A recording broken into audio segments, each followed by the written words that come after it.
Oh, tomorrow? Okay, because tomorrow is that day. I'm on the 12th. So I will let you know on what days.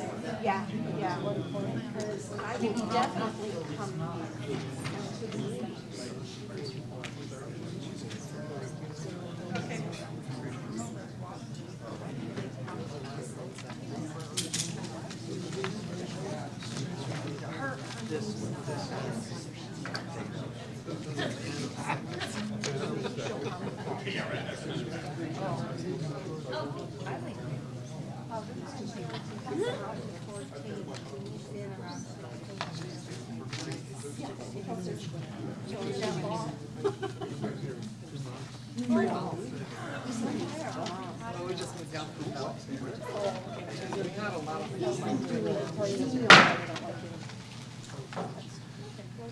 This is a regular city council meeting of the city of Ocean Shores. It's October 8th, 2024, and the time is 6 p.m. The meeting is being held at the Ocean Shores Convention Center.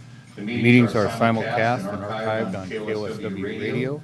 Meetings are live streamed with closed captioning and may be accessed on the city website under council recordings. The meetings can be viewed on cable channel 68 Thursdays at 12 p.m. and Sundays at 10 a.m. We have a roll call, please. Councilmember Cyrus. Here. Councilmember Taylor. Here. Councilmember Klein. Here. Councilmember Scott. Here. Councilmember Wills. Here. Councilmember Hartman. Here. I'd like to make a motion that we excuse Councilmember Greenbull from tonight's meeting. Second. All in favor? Aye. So done. Lisa Scott, can you lead us in?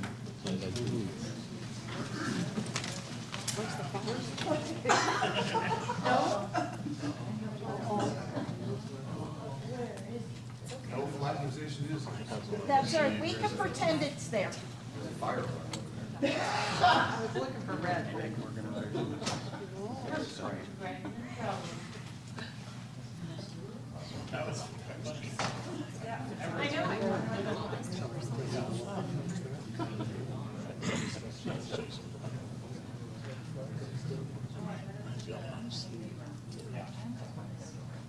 There you go. You can have mine.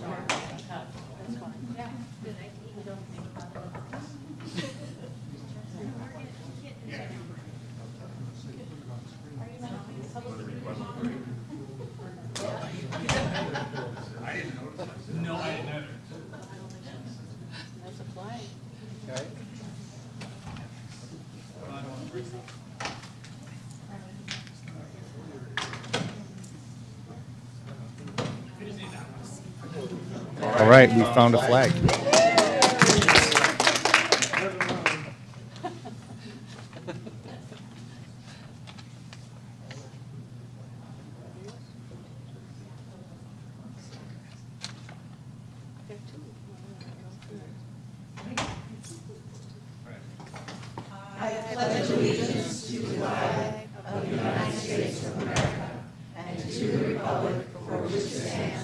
One nation, under God, indivisible, with liberty and justice for all.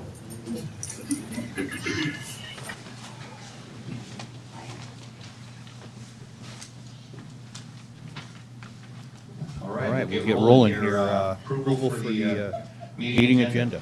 I'd like to make a motion to remove item 12 from the agenda. Second. Got a second, all in favor? Aye. All right, thank you. I'd like to make a motion to approve tonight's meeting agenda as amended. Second.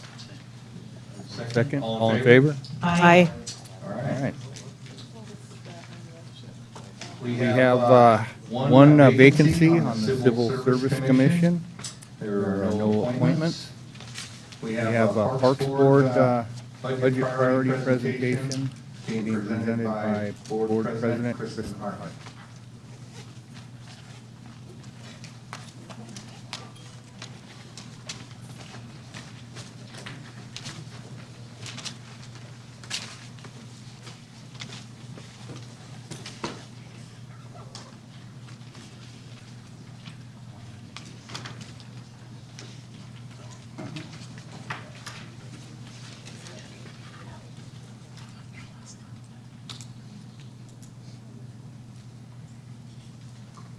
Good, I've never used one of these, so if I can't hear me, just let me know.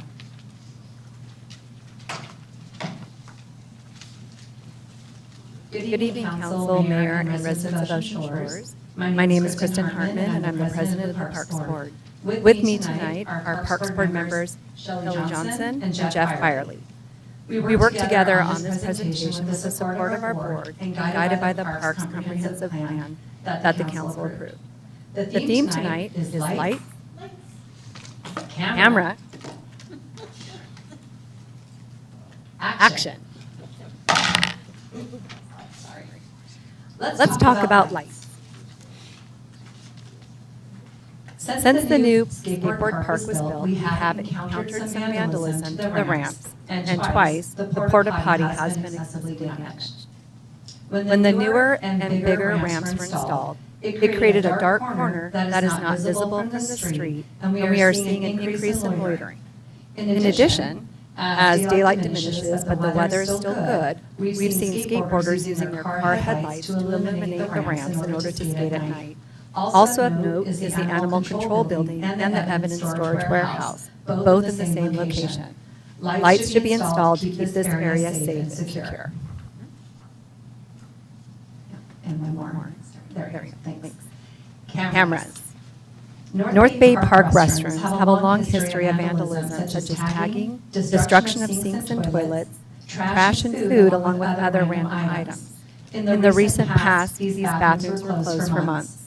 Almost on a weekly basis, the cleaning company reports continual vandalism with toilets clogged with food and paper products, paper towel dispensers destroyed, and trash cans overturned. We did an inquiry with the community club, who shared how they stopped vandalism at two of their parks. Cameras. They had one event that was caught on camera, which they reported and prosecuted, and the bathrooms have not been vandalized since. We have been fortunate that Chinook has not had any vandalism. However, this is not a question of if, but a question of when. Putting cameras at Chinook would more than likely prevent any thought of vandalism. We need cameras at North Bay Park, Chinook Park, and the skateboard park. How can the City Council make an impact? By taking action. Let's start at our city-owned tennis courts located at Emerson Park. We have received some great ideas for how to revitalize the space. In 2023, the city applied for a deferred parks maintenance grant from the state of Washington to resurface the tennis courts in the amount of $60,000. Unfortunately, we were not awarded the grant. We scored high in need, meaning the state recognized the declining quality of the courts. However, what cost us the grant was our city's mean income level. It was too high, and we scored low in that category. It is highly unlikely we will be able to fund this improvement unless the city budgets for it.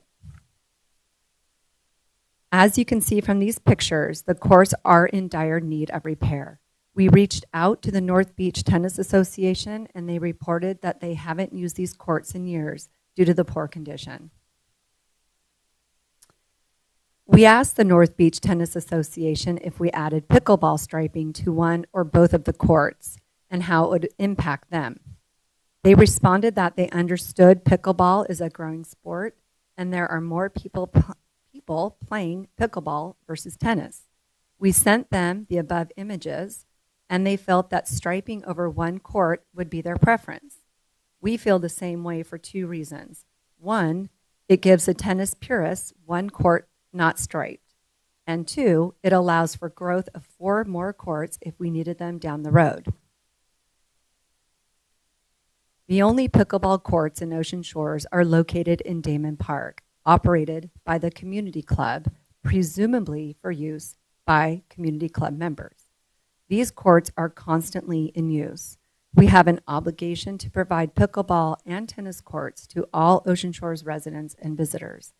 This was also identified as a high priority in our Parks Comprehensive Plan. When we did our community outreach just over 2 years ago, one of the overwhelming requests from our residents was an opportunity to walk or exercise in a safe place. Part of the Chinook Park Improvement Plan was the installation of a walking trail on a map outlined in orange. This path circles the perimeter of the park for a quarter-mile loop and an interior path that shortens the trail to 1/8 of a mile. Due to budget constraints, the walking trail was not installed. We have a plan to install a trail in the first phase, then eventually adding a second phase, installing multi-generational fitness activities along the trail. In January, the city paid for 1,000 trifold maps to distribute to the public at the Health and Wellness Fair.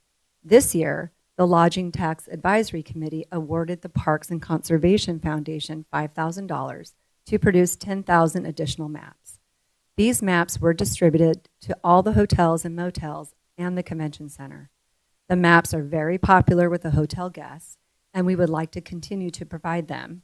And with city funding, we can expand distribution to the library, the interpretive center, city offices, local businesses, and community events. And to note, we included QR codes to scan to your cell phone for the parks, waterways, and the golf course. And we do have some samples for you.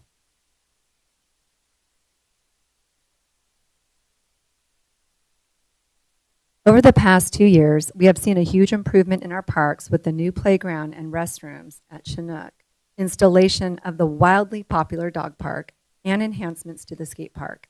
With these improvements comes increased maintenance. As stated in the 2023-2024 budget presentation, we reported that the city was well under the National Recreation and Park Association standards. At that time, the operating cost per capita was $57.53, or an annual budget of $356,686. For today's standard, that price per capita has gone up to $74.22, or $460,164 per year. The 2-year budget you appropriated in the 23-24 budget was $324,469, or $162,234 per year. That is far below the minimum standard. Now for the fun part, cost. As we mentioned earlier, there is no lighting at the skateboard park. Because of this, it has increased vandalism and is affecting safety. We recommend lighting be on from dusk to dawn, and this type of lighting could easily be installed by our own Public Works Department. This lighting was found on Amazon for $107. Our budget includes 4 lights.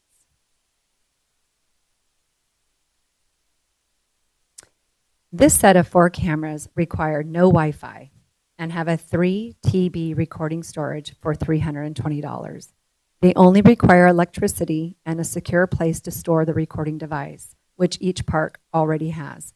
These can be easily installed by our Public Works Department. These are the same cameras that the community club uses.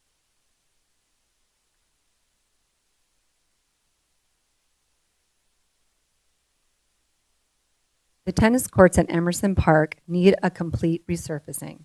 Because the sport of pickleball is the fastest and largest growing sport in the USA, we would like to add at the bare minimum striping for 2 pickleball courts. However, we feel that won't be enough. The courts used at Damon Park every single day can get backed up, and some have to wait up to 2 hours. We feel that striping for 4 courts would be best. The breakdown for improvement includes the resurfacing, additional pickleball striping for either 2 or 4 courts, 2 or 4 pickleball nets, putting in a water fountain, replacing the 2 legacy benches, adding more seating, and replacing the plastic storage shed. As stated previously, we were unable to complete the walking trail at Chinook Park. We have 2 options available for us to complete the perimeter trail. This trail would be ADA compliant, 6 feet wide, and the surface would be crushed rock. It would be approximately 1/4 mile in length and loop around the park. Installation can be achieved by either volunteers or a contractor. As you can see, the price difference is significant. $20,000 to complete with volunteers or $60,000 for the contractor. We had great community involvement with the skateboard park and Chinook playground equipment build. We feel confident we will get the same enthusiastic response from our community to assist with this installation. We are asking that you strongly consider increasing the overall appropriated parks budget by at least 25%. Because of the park amenities and improvements that have been made over the last 2 years, we need to be cognizant of the additional maintenance costs. An increase of 25% would bring the appropriated budget up to $405,469. This is well under the national average for rural communities under a population of 20,000. In late 2023, the Recreation and Conservation Office sent out information about a community outdoor athletic facilities grant. It was a grant that built, expanded, or renovated outdoor athletic facilities. The program was uniquely focused on helping support meaningful athletic experiences in communities that lack recreational opportunities, have underserved populations, and possessed limited financial capacities. The grant had a cap of $1.2 million with a 0 match requirement. North Bay Park could have easily qualified for this grant. It could have renovated the baseball field, soccer field, picnic shelter, and replaced the playground equipment. Because the high school uses the baseball field, we would have met the limited financial threshold.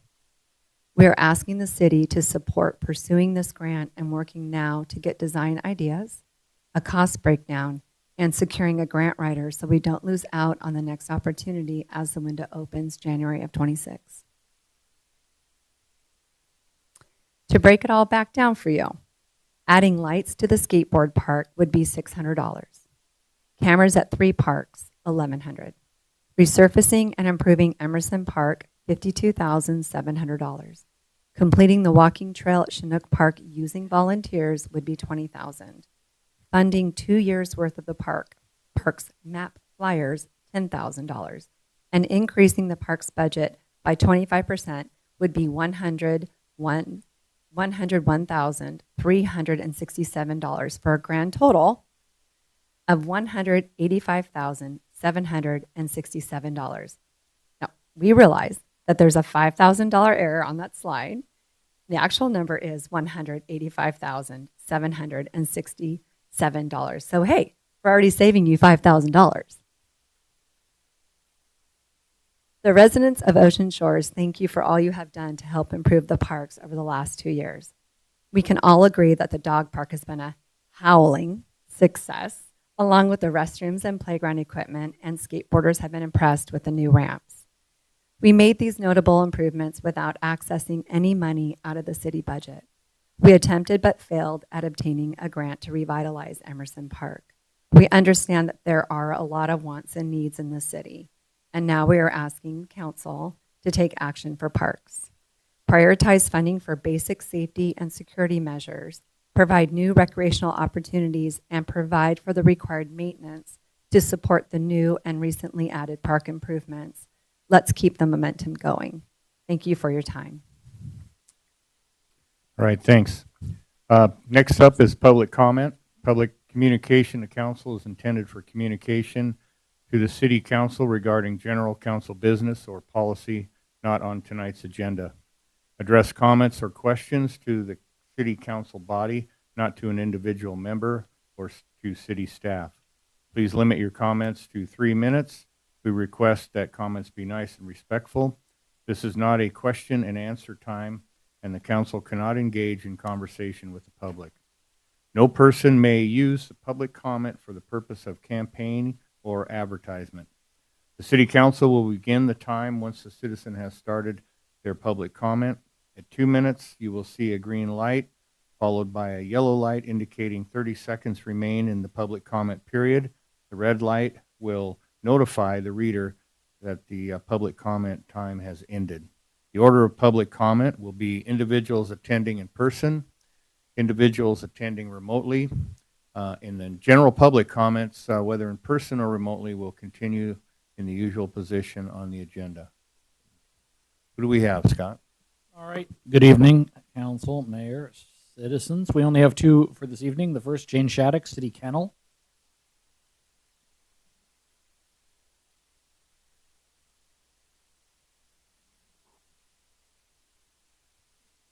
Jane Shattuck, Ocean Shores resident. Good evening, Mayor, Council, and citizens of Ocean Shores. Pardon me, I made my own cliff notes, and sometimes they're hard to read. So, it's true. First off, I want to thank Chief Logan and everybody at OSPD that participated in doing a barbecue for the volunteers for the Citizens Patrol. That was a lovely event, and showing their appreciation for the volunteers was greatly appreciated. I also wanted to update you on a few of the kennel statistics and some happy news that went on there. So in September, volunteers logged 168 hours at the kennel in 1 month.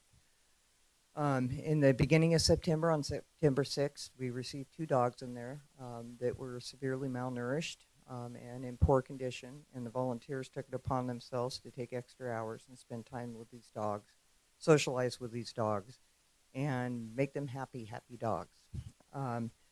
During that time, we have scheduled hours, and we actually had extra volunteers that donated extra time and came in extra hours. With the help of the citizens of Ocean Shores and across many, many social media sites, the dogs went up for adoption on September 25th. And it was my goal to have these dogs adopted together. They came in together, they were bonded, they had been through a lot together. And anybody that deals with dogs or the adoption or anything like that knows how hard it is to get one dog adopted, let alone 2 together. Anyways, the post went out. Sarah was nice enough to put the post out on September 25th, and those dogs were adopted on September 30th, together in a very nice home. And that is thanks to all the time that the volunteers spent to make sure these dogs were taken care of, cared for, and socialized so they could do well in a new home. So I want to put that out there. It was amazing to me. The OSPD Facebook page had 244 shares of that adoption. So thank you to the community and everybody involved in trying to find these dogs home. I really appreciate it. Thank you. And then Gina Rawlings, and there's no topic listed.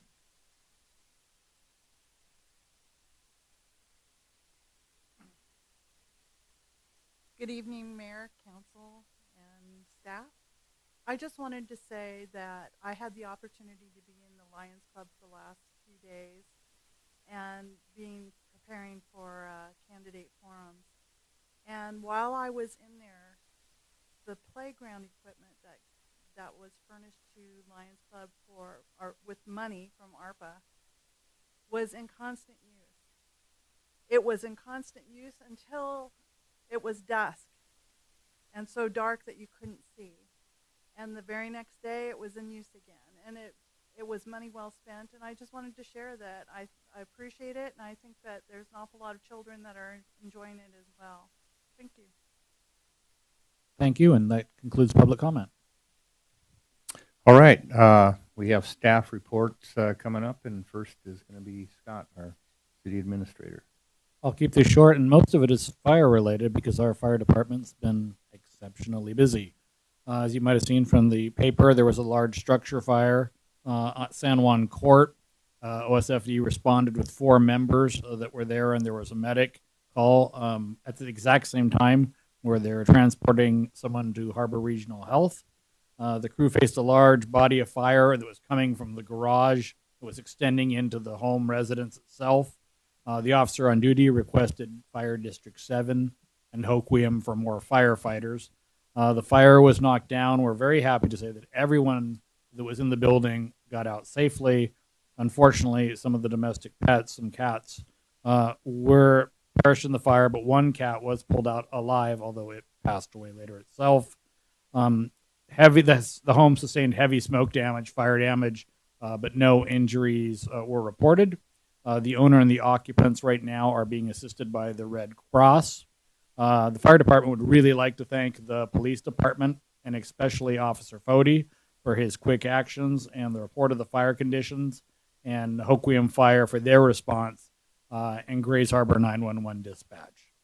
Another one that was scary, and if it would have been in the summer, if we hadn't had this kind of weather, it might have been much worse. We had a wildfire, a dune fire, on October 7th, about 8:44 p.m. Our fire department responded to a wildfire in the dunes between the Butterclam and Taurus Beach approach. Once again, it was a situation where they were only able to respond with 2 members because there were medical transports being done to Harbor Regional Health at the same time.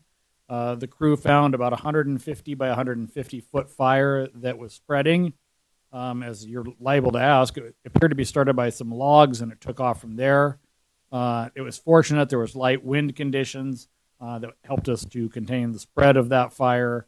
And they would like to thank us. FD would like to thank the 911 people who called 911 and reported it. And then today, earlier, as came across on the wire, we responded to a structure fire in Copalis Beach. Responded with 3 at Assistant Chief Mandela and 3 of our firefighters. It was a small single-family residence that appeared to be unoccupied at the time of the fire. The OSFD was able to extinguish that, and no injuries are reported. The next one, and sort of there's actually 2 more. This one I always have to do, and no matter how many times we do it or put it on the city website, we always get the same results. And it's probably because, it's not because of people here that are sitting in this audience, but Great Shakeout Drill is happening next week at 10:10 that's 10:10 in the a.m. on October 10th. So the sirens will go off. It's just a drill. Keep in mind this happens, we do this every year. But we always get a number of phone calls from people that are extremely panicked. So if indeed your neighbors are panicked or call you, let them know what's happening. Great Shakeout. The city has some plans to prepare for this event. We're going to be doing some things. But in the meantime, though we know it's a drill, Ocean Shores, both police and fire and the city are asking people to always have 2 weeks of supplies on hand. This is a national sort of standard that we go by. They were also encouraging people to purchase a NOAA emergency radio, and you can find more information about those type of radios on FEMA Go. And a reminder that the Tsunami Tower sirens are meant for people outside and not those indoors. So have a point of contact outside that area. Let your family and friends know of your condition and plan now for your either survival huddle in place strategy or for your getting out of Ocean Shore strategy. Have a go bag ready.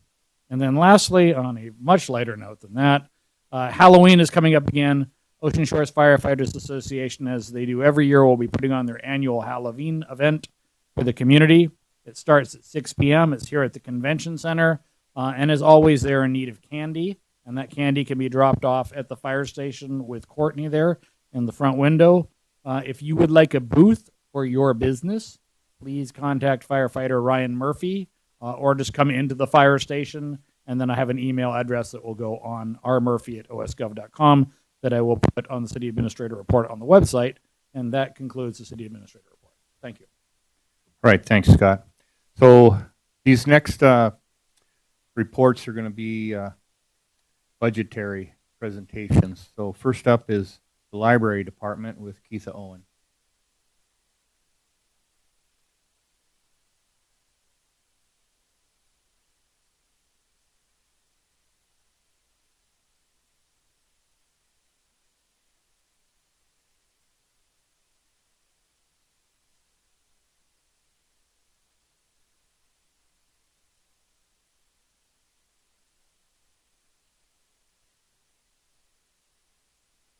Am I on? Am I on?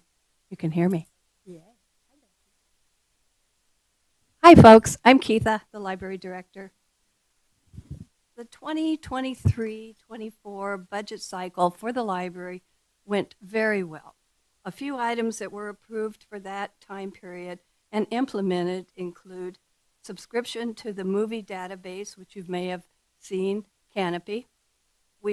That cost was $2,458 a year, and we had 220 views per month in Canopy for that. We also have a subscription to Washington Anytime, or Overdrive, as some of you may know it. That's where you can download books, audiobooks, read actual magazines. The cost for that per year was $7,106, and that average, are you ready? 1,800 downloads per month. 1,800, and that's an average. Some of them obviously were higher. And this was from the 2023-24 budget cycle.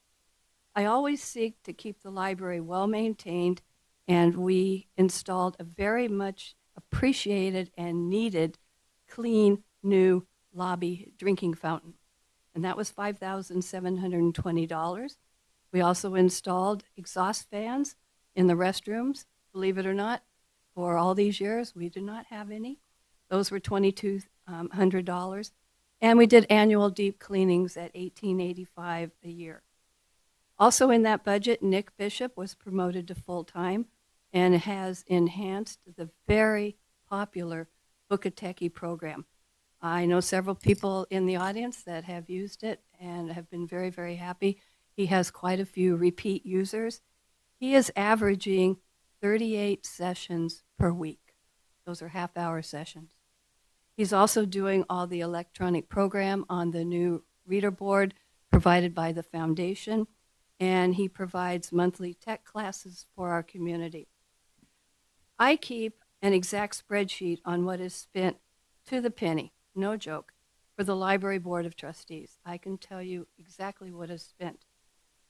The Library Board is a governing board, and they're appointed by you to examine and keep track of the library budget. I present quarterly updates to them on the budget. A few other expenditures to note for 23-24. The library does all the graphic publicity printing. City does not have a publicity or that kind of a department. In that time period, we used 8 color cartridges, total $8,500, and 10 black and white cartridges, almost $1,000. At my preliminary budget meeting with Frank, he asked me to compare those costs with Sunset Ship and Print, which I did. And the 1 color cartridge that I use prints 4,000 pages and costs $1,000.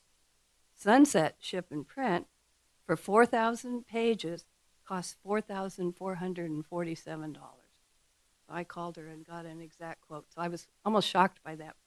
So we're still in the printing business at the library. In July, I presented the 25-26 budget to Frank. We went over the budget line by line, and at that time, the budget I presented was $284,000. I've been a professional librarian for many, many, many years and managed many libraries. This is the first and only library, first and only, in all those years that I have worked with that does not employ pages. And you ask, well, what are pages in a library besides in books? Well, pages are the backbone people for the operations. They're responsible for returning the checkout materials to the shelf in exact, and I mean exact, Dewey Alpha order. In 2023, the number of those items, not including what's left around the library that we have to pick up and reshelve, we checked out 69,112 items. All those have to get back on the shelf. That's in a year. In 24, I'm projecting that we'll be well over 71,000 items. Pages also shelf read to make sure the shelves are accurate, organized, physically frequently shift materials one shelf to the next shelf to the bottom, and maintain special collections, they mend items, and they file the holds for the patrons and create displays. This is a very physical position. It requires ability to stand for long periods of time, continually lift up to 40 pounds, kneel, bend, stretch arms above the head. Very, very physical job. This is currently being done by senior volunteers. Frank listened, and we discussed a solution to this frustrating problem. It was noted that we could reallocate some of the line items that I had presented to him. Frank figured out that we could get 2 pages, 2 hours per day, 5 days a week, minimum wage with no benefits. So I took the dollars that I had in the operations budget and put it into the salaries budget. This brought my request from $284,000 down to $267,000, which is what you have in my packet tonight. Frank has also contacted Principal Wendy McCoy at the high school, and she has agreed to 2 high school teens in a work release credit program, working 3 to 5 at the library, which would be fabulous. As I said, I've always had pages. When I was the manager of Fairwood Library, I had 15 pages that I managed. This is a fabulous partnership, a win-win for the kids, the school, and the library. For this biennium, I am not asking for anything outside of that presented $267 budget and just the reallocation of the funds. No increase overall in the operations budget. 267 is the flat line. This budget has been presented and approved by the Library Board of Trustees, which is what they are charged to do. Thank you. All right, thank you, Keith. So, you got any questions or anything? No? Yeah. Go ahead, Lisa. Just a quick question. In the slides you've presented, personnel costs are not included in that. Is that correct? Right. Sarah's going to be presenting those. Okay, thank you. I'm not sure when, but they'll be in there. Thank you. All right, any other comments, questions? All right, thank you, Keitha. So next up, we have the Convention Center. I think George is online. Yeah, George is going to zoom in.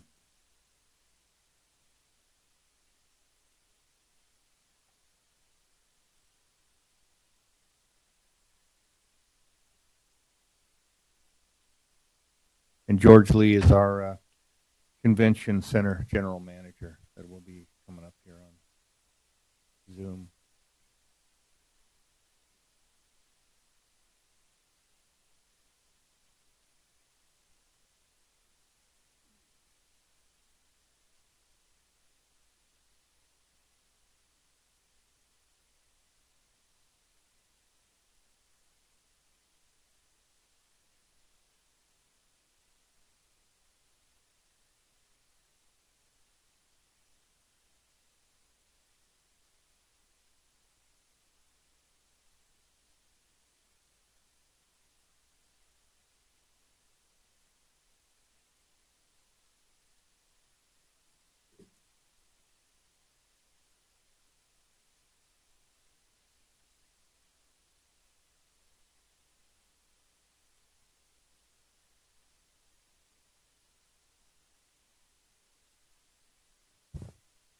George, can you hear us? I can hear you. Okay. Go ahead and start, George. Good evening, Mayor and Council. Sarah is going to present this for me. I just wanted to be online to answer any kind of questions that you may have in regards to the items that we're requesting for the Ocean Shores Convention Center. All right, Okay. Sarah. So there's a caveat to the Convention Center's request. As you know, the Convention Center does a bulk amount of their funding in LTAC. So what you're going to see tonight out of the few things that's here have already been submitted as a part of the capital request. In the event that LTAC denies that capital request or comes back with something different, then we will come back to council, but we didn't want it to be the first time the council was seeing it after LTAC.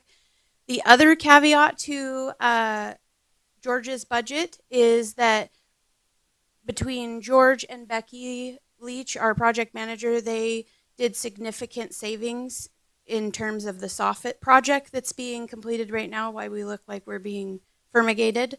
And so a part of that is we are going through to just make sure, cross our T's and dot our I's at the amount that is left over from that project. And it is our intention that if there is a amount that would achieve a few of these requests, that we just come to council with a request and ask for a reallocation of those funds so that we could just get these few projects done.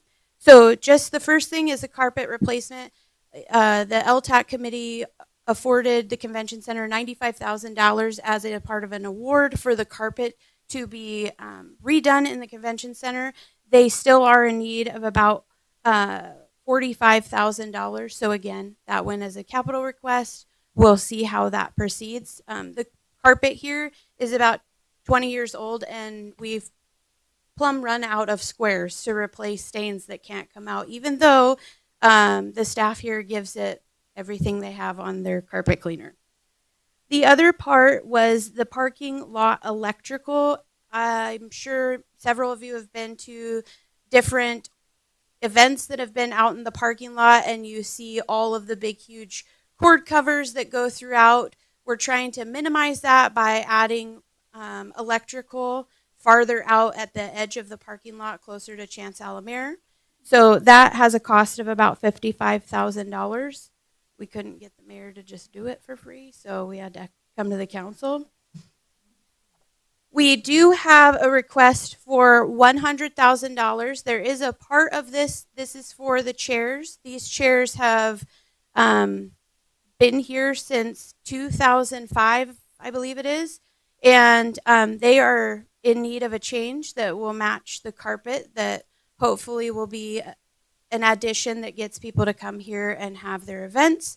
The overall cost was just a $100,000 go. We still have to go out and get bids and such. We have had some feedback of some other places that we could look. So this request may change to LTAC to a lower amount. It may come back to council, or we may just ask for the $100,000 and see what happens. The other portion of the convention center is the electronic sign that is out by Chance Alamere. That is extremely old, and we're not 100% sure what's still holding it up. So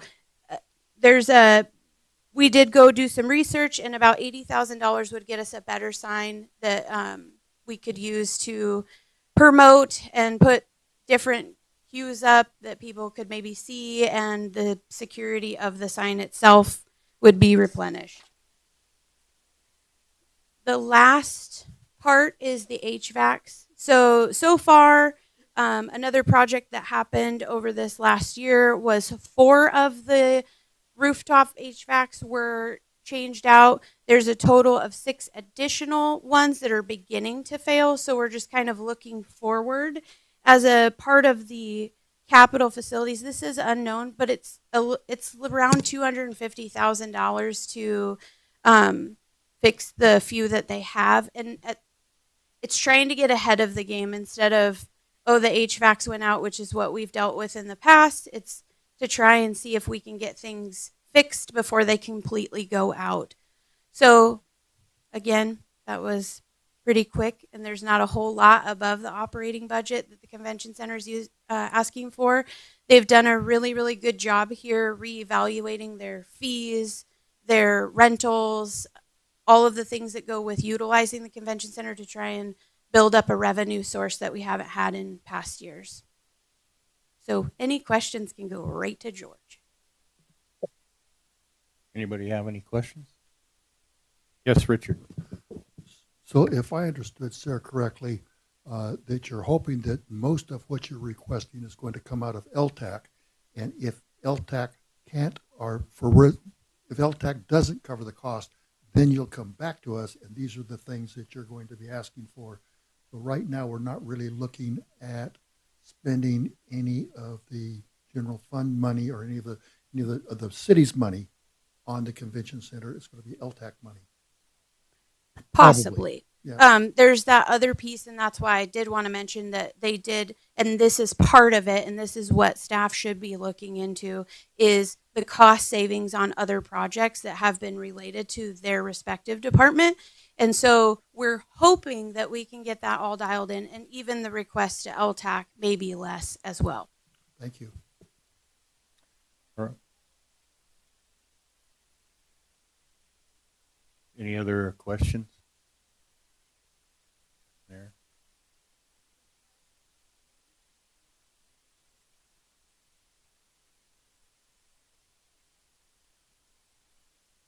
All right. So thanks for that, George and Sarah. Next up, we have Police Chief Nikki Logan.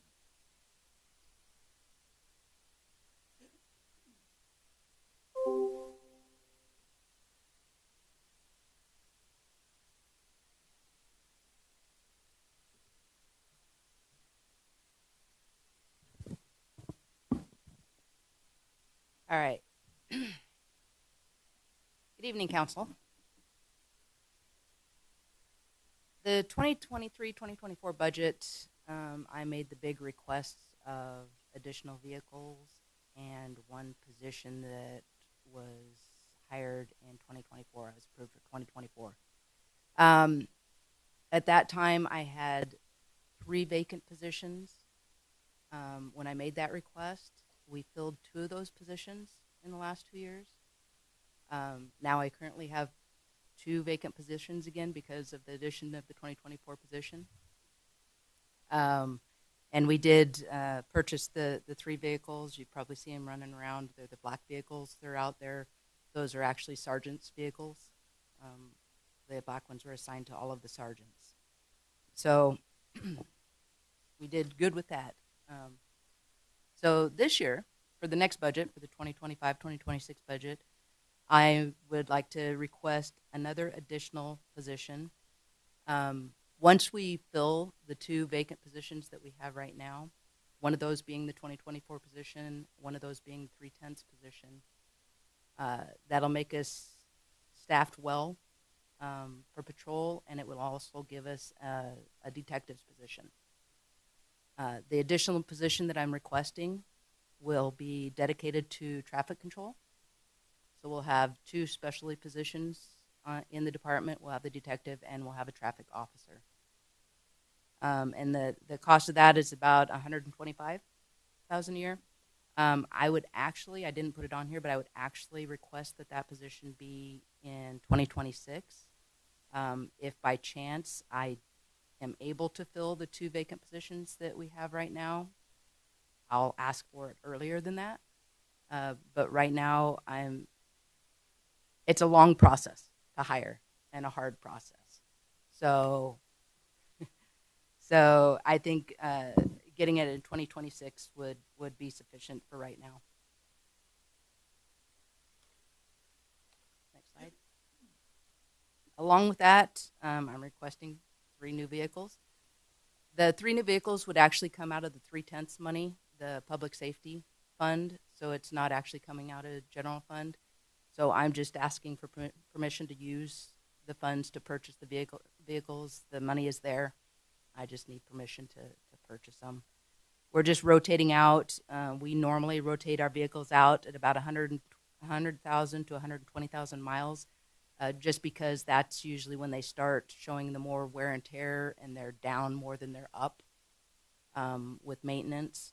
But we always try and keep 1 or 2 vehicles on hand, so when vehicles do need maintenance, then they have a vehicle to jump into and drive in the meantime. So once we get those vehicles, and one of them would be dedicated to the detective and equipped specifically for a detective's position. One of them would be equipped specifically for the new traffic control position. Is the goal on that. So once those ones get into the rotation, the new vehicles get into rotation, the cars that we kept on hand, because due to COVID, it was very difficult to get patrol cars, and so we didn't want to give up the ones that we should have rotated out. We held on to them, and thankfully so, because we've needed them quite a bit. But we will go ahead and rotate 3 of those out. One of them would go to our Citizens Patrol program, and the other 2 can be dedicated to other city departments that may need them, or, as I suggested, give us a transport vehicle for people that are going to trainings, to give them an option of driving a city vehicle to go to trainings. So. Any questions on those 2? No? Okay. So then on to the boating safety budget. We are in need of some kind of housing for our boat and our Sea-Doos. Our boat has no house, has no home when it's in the off season and we pull it out of the water. And after the 16 plus thousand that we spent last year to get it repaired, we need to find a home for it to help protect it in the off season. Right now, fire department's been gracious enough to let us put it in the south station, but it kind of buried in there and not real easy to pull out in the off season if we need it in an emergency. In the 10 years I've been here, we've maybe pulled it out 3 or 4 times in the off season. It doesn't need to come out very often, but we need it when we need it to come out. We need it to come out as quickly as possible. And so to have it in its own home would be preferable. So very bare bones, we looked at the cost of one of the aluminum garages, 3-sided, without any cement flooring in it, and that was estimated at about $8,000 for that. Any questions on that one? Yes.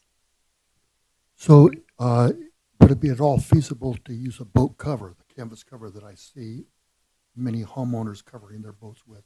Is that a potentially stopgap measure? That, honestly, with the boat, it would have to be specially made, and it's going to run us about the same. In fact, I think it was closer to 12, I believe, is what it was an incredible number that we're thinking it's better to get something that can house that and the Sea-Doos at the same time. Kennel building, which is the code enforcement budget. The kennel building, as Councilman Taylor will tell you,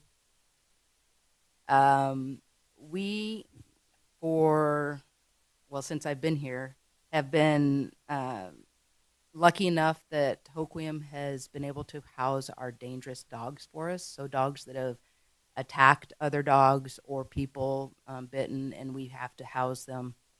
I believe it's a minimum of 20 days, but Hoquiam has been gracious enough to house our animals for us, our dangerous animals, because we do not have a facility that will keep anybody that interacts with these animals safe. They have to actually come in physical contact to let them out, to be able to clean the kennels and to put them back into the kennels. So nowadays, everybody is full. All the kennels are full, including Hoquiam. And they do not have if they had the room, I'm sure they would offer it to us if need be, but they don't have the room. We don't have any place to house any dangerous animals that we may have to take into our custody. Thankfully, we have not had one this year. We've been lucky with that, but it's going to happen again. I believe I want to say we had 2 of them last year, and the year before I think we had 3 of them. So there are times that we need it. I think 2 of them we had at the same time in your facility. So when we need them, we need them. It's another one of those things. In 2018, we had an estimate done at that time, and it was estimated about $64,000 to convert 2 of our kennels to be able to house dangerous dogs. So I'm not sure what that number would be now. But in talking to the mayor and some plans that he has, it's possible that we could come close to that if we can get that number. But that is what what we're looking at right now. Do we have any questions about that?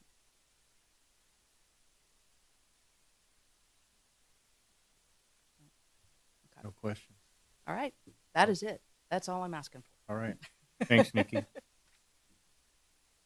All right, next up, we have the fire department with Chief Brian Ritter and Mike Mandela.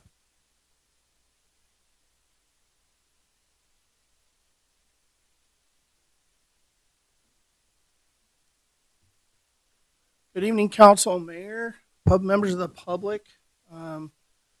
Thank you for having us. And I especially want to thank Sarah and Shantae, the finance department, for all the questions and concerns we're having 8 times a day to try to get the budget dialed in for the next biennium.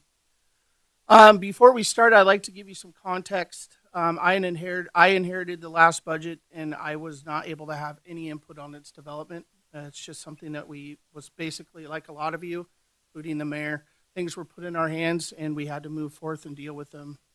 One of our biggest expenditures has been overtime, and we were only budgeted for this biennium at 6.68%. And it was baffling to us because looking at the overtime budget in years past, this is the lowest overtime has ever been budgeted. For example, overtime in 2018 was budgeted at 10.6%. In 2019 and 2020, it was budgeted at 7.1%. And in 21-22, it was budgeted at 9.3%.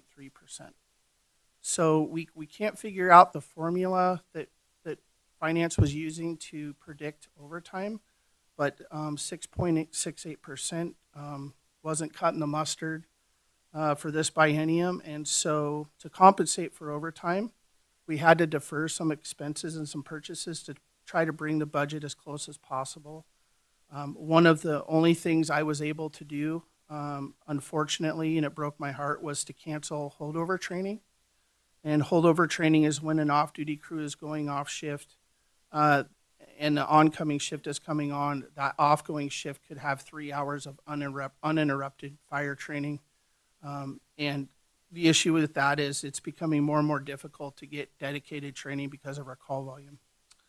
But I had to do it. It was the only thing I could do to mitigate some form of overtime over expense. So, but we have deferred some purchases as of recently to try to compensate for some overtime issues. And as of August 31st, our fire budget is under by 7.7%, and our EMS is under by 1.3%. We are doing our best with the adopted budget. However, the public safety and the safety of our members are of our highest priority. First slide. Or second slide.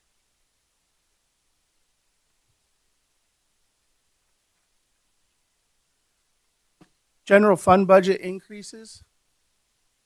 We're looking for a total of $66,000 for tools and equipment, and I'll just kind of rattle these off for you. We're looking for $5,000 to get new gas detectors. These are the detectors that we use when we go in for carbon monoxide alarms and things like that. It measures the IDLH, the immediate danger to life and health, parts per million for gas. We have to gear up, put on our SCBAs, go in and make sure that these aren't at dangerous levels. So they sense the gases and they alarm when it's a dangerous level. We just had a gas leak here a couple weeks ago and had to use those detectors. Right now we're sharing them with Public Works, and we'd like to have our own. $16,000 for 12 additional personal thermal imaging cameras. These are the imaging cameras that we wear in our gear when we can't see in smoke. These cameras will indicate where a fire victim is with a heat signature. It will also indicate where our means of egress are, windows and doors and things like that. We have little to no visibility a lot of times in these smoky conditions. So these are super important for the safety of our public and our firefighters as well. We're also asking for $4,000 to replenish our foam for flammable liquid fires. The foam has changed to PFAS free. I'm sure you've seen stuff for foam lawsuits for firefighters and military and things like this. The PFAS, it's a PFAS-free foam, so it's good. It's not hard for the environment, and it's safe for humans. And we do have equipment that does carry foam. We're asking for $3,000 for our Plymavent exhaust extraction system maintenance plan. And this exhaust system was something that we were able to get, I think 2 years ago, year and a half ago, last year. But there was no real maintenance plan for it. So it's important that we keep this operational. This is the exhaust system that hooks onto our apparatus. When we start our apparatus, that we're not ingesting all that diesel exhaust. It's been linked directly to cancer for firefighters.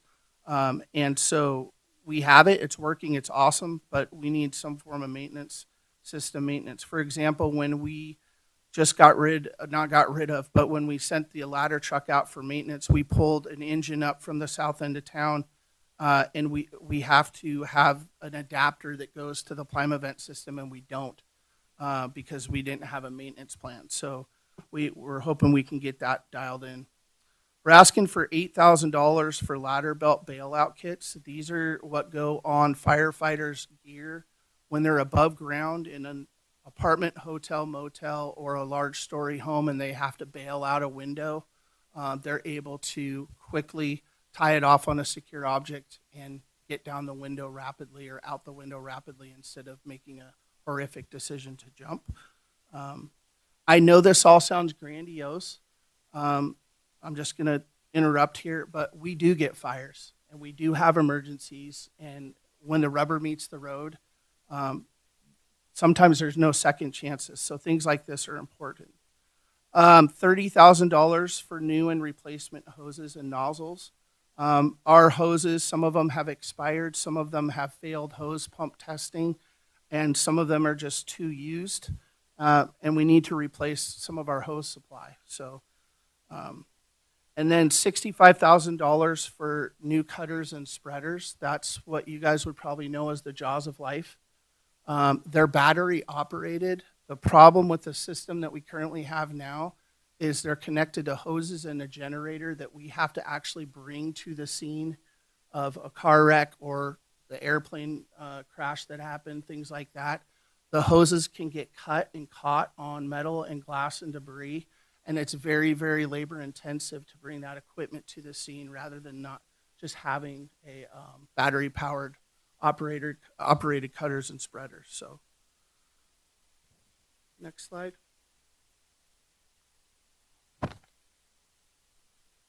EMS budget increases. What we've found recently in the last few years is we're offering our members to go to paramedic school. It does a couple things. It gives them the ability to basically increase their skill set, career development, a place to go if they're excited about EMS. Paramedic school is extremely rigorous. It's $20,000 per student. So that's why it's $80,000, because our goal would be to send 2 paramedics a year to paramedic school. The other thing that it would help with, I believe, is I think it would remedy some overtime situations where now we have the right amount of paramedics because we need to have the right amount of paramedics in the city at all times. It's the highest level of care in the field that there is. There's an emergency room doctor and there's paramedics, and we're on the phone with the doc, and they push a lot of medications and do a lot of interventions that are life-saving. So I'm hoping to get the opportunity to bolster our paramedic staffing. $70,000 in equipment. We have an unfunded mandate. All of our medical protocols have now changed this year. And part of those protocols are that we're starting IV medications with IV pumps. So the whole county is going to this. We need 2 IV pumps per unit and a spare, which equals 9 IV pumps to the tune of $30,000. I do know that I'm on the EMS board, and I know we're working on getting a deal with Baxter for the entire county to try to get a cut on that price for everybody. We're also looking at $40,000 for 2 power chairs. These are the chairs that we take up and down stairs and in tight quarters that actually have tracks on them, and they assist us up and down stairs. This really helps us reduce on-the-job back injuries, and it's really great for patient care because it's less jostling and things like that, and it's a huge asset in our department, these power chairs. We have 2 now. We'd like to get 2 more to outfit our other medic units. And then we're also asking for $20,000 to cover the cost of inflation. We order a lot of medications and a lot of medical supplies, and everything that I'm talking about when it comes to new ambulances or supplies, everything has gone up in cost. Everything from our gear to just like we're at the grocery store, everything, all the costs have gone up. So we need to make up for that in order to have a good inventory of our medications and medical supplies. Next slide.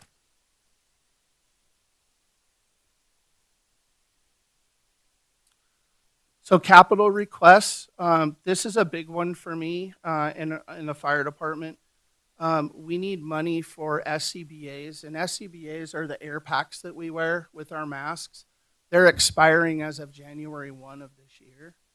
I know in the last biennium, there was some preparations made, and as of today, I know we have $150,000 saved up for the purchase of SCBAs, and we'll have more coming forward after we do some more talking with finance, but we need about $400,000 more to replace all the SCBAs and the compressor that we fill the air with. That compressor came from the old fire station. It's extremely old. The parts are harder and harder to find, and right now we're just putting Band-Aids on it. So it's really replacing all the self-contained breathing apparatus, the masks, and the compressor. We're also needing 2 ambulances, and there's a couple ways we can do this. We can either get them re-chassied, which means they give us the truck without the box, and we put our old box on the new chassis, or we can buy brand new. The problem with specialty equipment like this is it's very technologically advanced, if you will. There's a lot of wiring and systems that go in place with these ambulances. And it's really the decision to re-chassis or buy new. Re-chassis will save us anywhere between $75,000 to maybe $80,000 to $100,000. On the flip side, post-COVID, OSHA now requires best practices for EMS responders caring for patients in the back of the ambulance. With that, the patient compartment or box has to have a HEPA filtration to protect the EMS crew from contagions, along with a positive pressure ventilation system. There's costs associated with this, obviously, and it'd be very difficult to re-chassis our old ambulances and have that happen because we have what's called a hallway, where the box is there, and then there's a hallway to the cab of the where the drivers and the driver sits and drives. So it's a difficult thing to happen, or to the technology that's involved with HEPA and positive pressure. I believe it's difficult. So we're going to have to make the decision, and we'll keep crunching the numbers on whether it's going to be more beneficial to re-chassis or buy new. I do know the wait for a new ambulance is pretty extensive. I believe it's about 2 years, 2.5 years. So it just depends on the product that we look at. Maybe there's other models that are demos that might be available that we can look at. Also, we're looking for $30,000 for a new brush rig. I'm sure you guys are all familiar with the red Hummer. The Hummer we bought from the military on contract at a significant discount.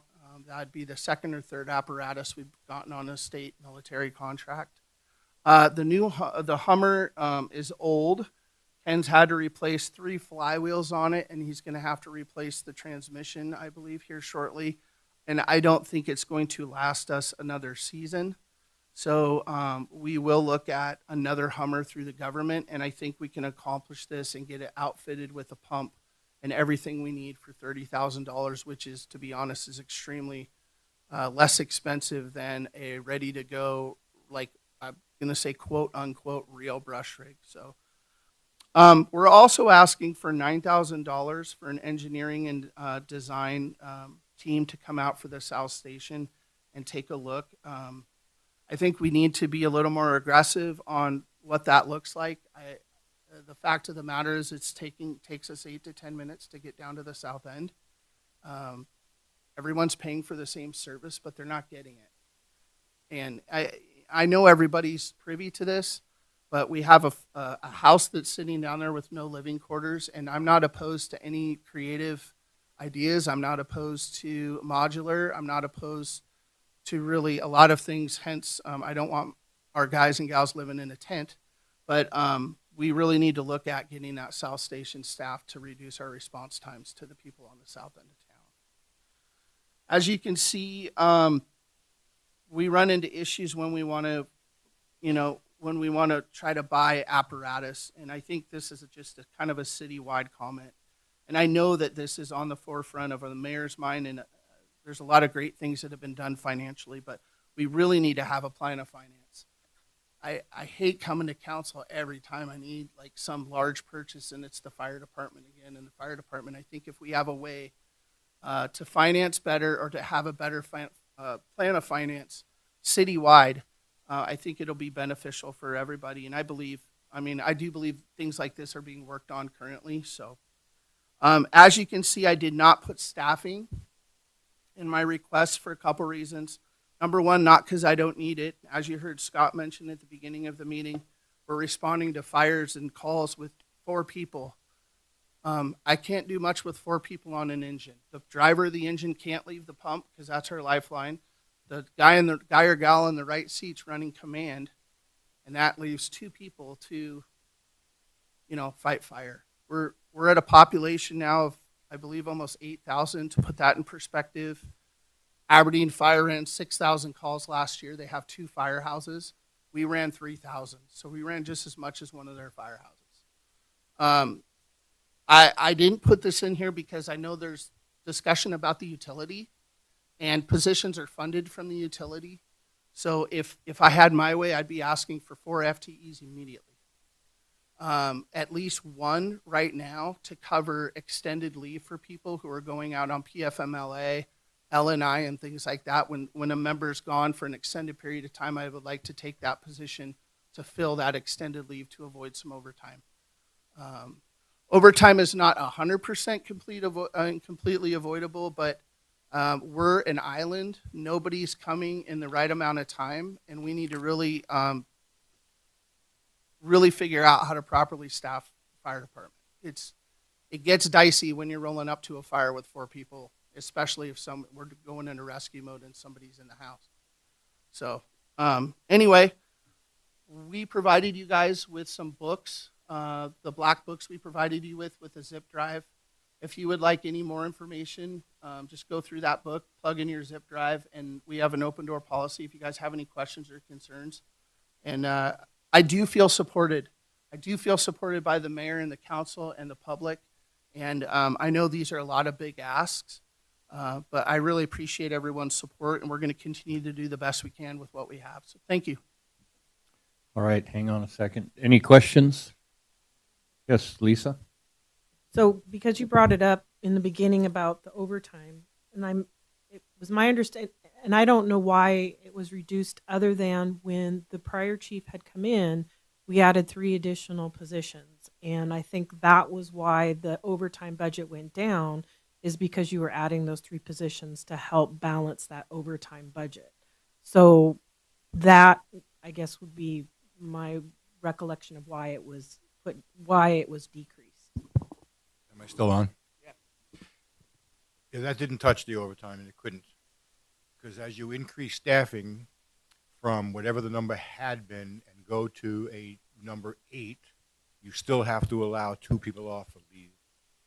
So it didn't really touch the overtime. Because then as soon as someone else takes sick leave or goes on leave, there's a vacancy. And it's really, it's the contract. Right? The contract that I see here is pretty sweet. but not from my side. Yeah, no, we were mentioning, that's what we were told when we, approved the additional positions. So that's why Yeah, it and was, so- it was the justification to cut the overtime. Sure, and that logic would follow, but it wasn't thought all the way through with looking at the contract terms and conditions and leave issues. So it really didn't have that much of an impact. And I'll just explain that, and I know you know this, but when you accept a job as a firefighter, paramedic, you have vacation, you have sick leave, you also have Kelly time. It's all based on the schedule. So when these people are taking time off, we can't tell them no, they can't take it off, but only a certain amount of people can take time off at the same time. But when you have people on extended leave, people on L&I with work-related injuries, and then someone calls in sick, it produces overtime, and it's really unavoidable. In some cases, there's things we can do, but in some cases, and in most cases, a lot of it's unavoidable. Like Mike mentioned, we have contract. Our hands are tied on some of this stuff because of the contract. So, Richard. So I have a question about the power chair. Mhm. And I apologize for boring everybody with an anecdote, but when I was an EMT, we had a call, heart attack in a basement, narrow stairway, and there was no way to get even the hand carry, the MASH stretcher up the stairs. I physically picked the patient up in a child carry and carried him up the stairs with a narrow turn. There was no other way to get him up the stairs. I was in violation of everything that my training said to do, but it was that or watch him die. So I carried him up the stairs. My question is, would this power chair have accommodated that call? Was the power chair of a dimension that could get up a narrow stairway and turn that tight corner to get him extracted? That's exactly what they're made for. Thank you. Any other questions? Yes, Rich. Gentlemen, when you look at the proposed EMS budget increase that you had on here, it's about $170,000 for the training, equipment, and inventory. Do those 3 bullet points qualify to be funded out of the EMS fund? Where are you at, Rich? Which one? So, yeah, okay. So the 170 grand, if Yes. if Yes. approved, Yes. could come out of the Emergency Care Fund 104. Same question. The ambulances, Yes. could also come Yes. out of that. So two new ambulances would be approximately 650 total. Mhm. Okay. Thank you. Mhm. Sweet auto. Any other questions? All right. Thanks, gentlemen. Thank you. Next up, you want to take a break? Yeah. All right. We're going to take a 10-minute break.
Sarah, what's our time look like?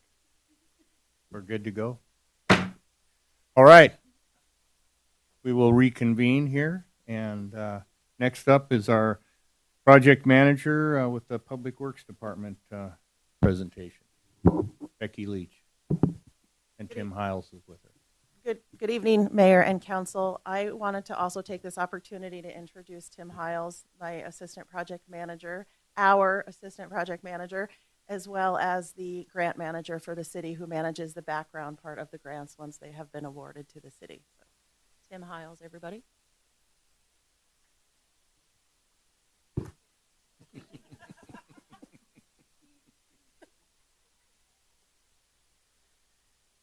Okay, so the first item that we have on here is a new pole barn.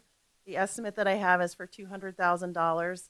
Currently, Public Works has different equipment that lives outside, which ages it faster. We have more than one mower, 2 dump trucks, and a garbage truck that live outside.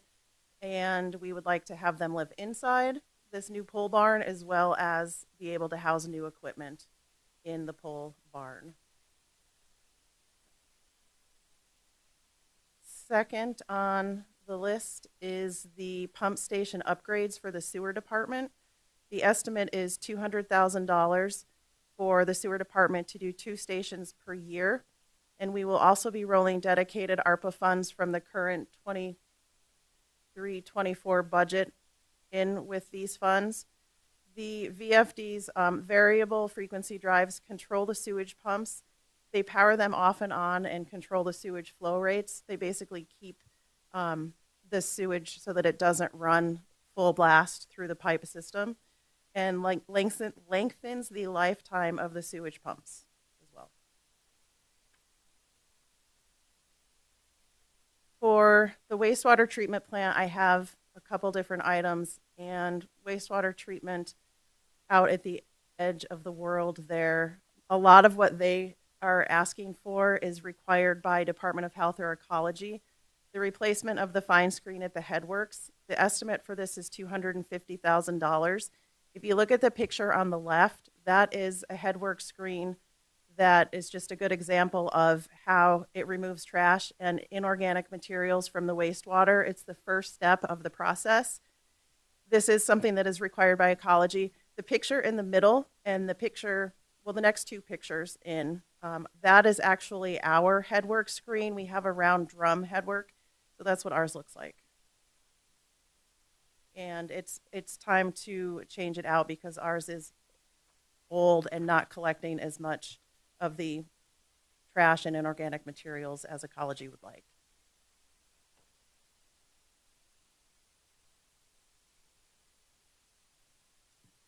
The wastewater treatment plant is also wanting to have emergency site lighting. This is both repairs and new lights out there. There's many areas, if you were to go out there now that it's getting darker earlier and getting lighter later, they're working in the dark in some areas of the wastewater treatment facility, and the estimate for that is $50,000.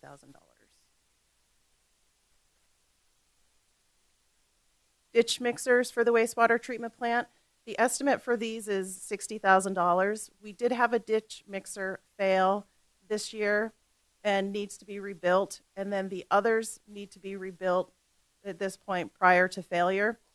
The ditch mixers provide an environment for bacteria to convert organic sewage waste into activated sludge and stable, harmless forms to be able to dispose.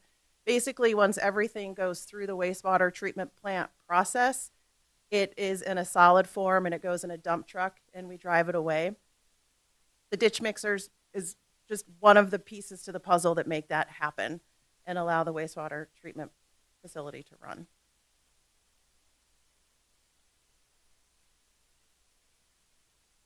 The outside motor control at the wastewater treatment plant, the estimate for this is $40,000. It's currently broken. There's 2 panels. They live outside. There's no kind of cover on them. So if you can just imagine when we do new, they will be undercover and protected so that they don't rust away so quickly. But this is the computer system that's the manual backup for the wastewater treatment plant. If it goes down, we do not have controls for the wastewater treatment plant. There would be no manual backup, so that's important that we do that one. The diffuser replacement at the wastewater treatment plant, the estimate for this is $80,000. What the diffusers do, you can see in the picture on the left, is there's bubbles blowing in the large tanks out there. They force air bubbles into the water pipes and feed microorganisms into the tanks responsible for processing the water. They're required by Ecology and Department of Health. We had new infusers installed a few years ago, and they are already not working. SCJ Consultants, who is our engineer, is working to determine what the failure was for those diffusers. They're doing calculations to see if there's too many blowers or the blowers are pushing too much air through them. But short and long of it is the new diffusers aren't working. They're not compatible with our system. And we are running the wastewater treatment plant off of the old diffusers, and they're not going to last. They're not expected to last another year or two, which was the whole reason that we got the new diffusers that aren't working in the first place.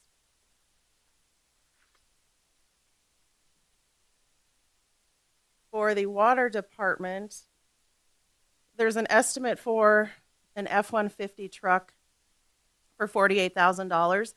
And Ricky has $35,000 from the current budget to roll over, so requesting $13,000 for a used work truck that would replace a Ford Explorer.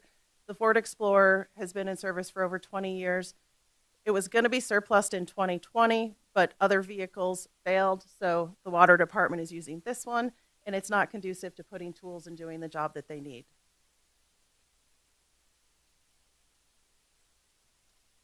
The grader, this is one that's really near and dear to my heart to put on for the budget this year. We have an estimate of $200,000, and that's for a grader that's newer but lower end than the one that we have now.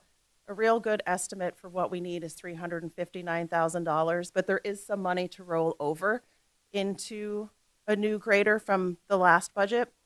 Our current grader not only is obsolete, but replacement parts are only available in junkyards, and soon we won't be able to get them at all. And the street department uses the grader almost weekly, maintaining beach approaches and gravel parking lots. So if you think about, being a beach town and not able to maintain our beach approaches, it would be a disaster.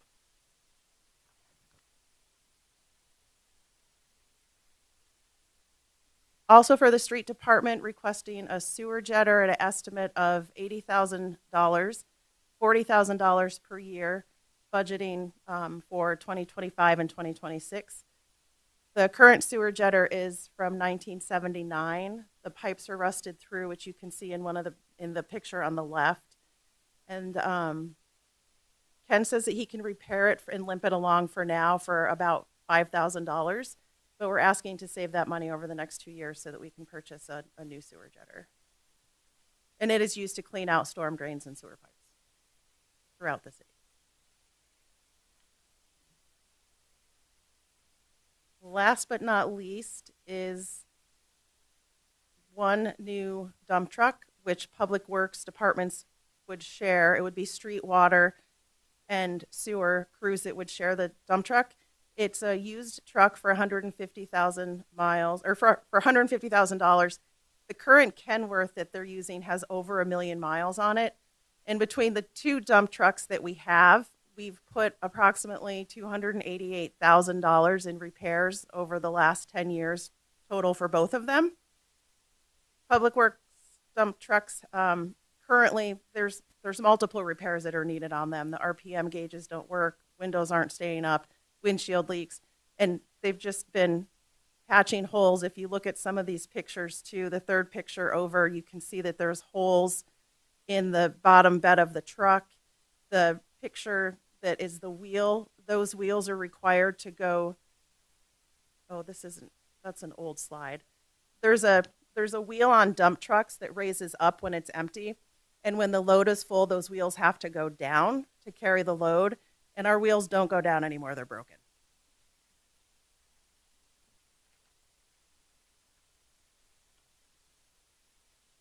One thing that I wanted to point out as well is that what we are bringing to council tonight in this presentation, the total ask is $1,323,000. And last year's presentation was $4,784,772. So we're really taking into account and into consideration, what do we really need for public works? Where are we going to get the most bang for our buck in spending what money we're hoping to be able to get for these items? All right, thanks. Any questions? Lisa Scott. I have a rhetorical question. Why in the world would we ever build those motor controls outside without any cover? Do you know? I mean, you've got people that have been in the department for years. Why would we have done that? The people who are there now were not there when it was built at the wastewater treatment plant. Richard. Thank you. I have 3 or 4 questions. I'll keep it brief. One, will the pole barn have the capacity to hold the police boat if we build it? I think we could probably do that. I think the ask that Nikki had for the boat pole barn, I think we could just expand a bay and do that. And then she would also get a concrete floor and a door. Perfect. And I don't expect you to have an answer, but has Public Works looked at nanobubble technology to replace our diffusers? And I invite you and the Public Works experts to investigate nanobubbles. They work really well in this application. And you can talk to me later if you want about why nanobubbles beat air diffusing. The last question is it conceivable that one of the to-be retired police vehicles be put over to replace that F-150?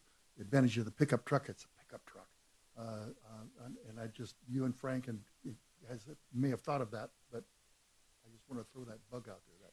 We have talked about it, and it's not conducive for them with the tools they're in and out. They really need a pickup truck for this particular crew, but we do have lots of uses for any explorer or excursion that it would be coming out of the police department. We've got lots of people who are, like, I just gave mine up to our new control system specialist, so I'm back to driving my car, which is fine, but I'm one person. There's a couple other people who definitely would, like I know the mayor would probably like to have one again too. So, thank you. Mm-hmm. Any other questions? All right, thank you, Becky. Oh, you got one? Rich has one. I'm scared to say this out loud, but while you're looking at that new metal building, last time we did a metal building in the Public Works yard, it got a little out of control, so just be careful. We will not be putting a break room or offices in it. And that's going to be the major difference. I had that conversation already. Note taken. All right, thank you. So next up, we have council liaison reports. Wait, I have capital facilities. Capital facilities. Oh, so you got 3 more to do? No, just one, and it'll be pretty quick. So we hired Amoresco to do our capital facilities plan this year, which has been super exciting because I don't think anything like this has come before council for budget to date. So what I have that you can see on this slide here and in your paperwork, these are the critical items. After I walked with the mayor, Denise, and Rich, many of these items, and we pulled out the most critical items and estimates for the most critical items. And that's what you'll see on here. And it's really just a high level of those items. For example, if you look at the dog kennel building, critical needs are estimated at $107,688. That includes roof, siding, windows, restroom flooring, and lighting. The critical needs estimate here is $1,297,841. There are other things on the report that show poor, but we felt that they are not so poor that they needed to come to council on this list. Another thing that we are looking at and the mayor has been having conversations about having a city facilities department. And a city facilities department, things that they would be able to do more than just our street department, because currently our street department, they do some maintenance for us, but they can't do electrical work. There's a lot of construction type projects that they can't do. They can't do estimating.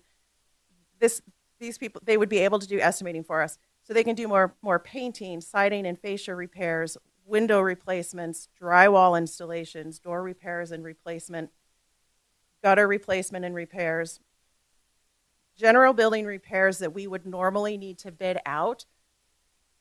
And that's really what we're looking at with this potential facilities department, is smaller projects that we would bid out that we can't do ourselves with our current street department. Estimated savings for a facilities department would be $764,396, cut right off the bottom line of those critical needs, which would take our critical capital facilities needs potentially down to $533,445.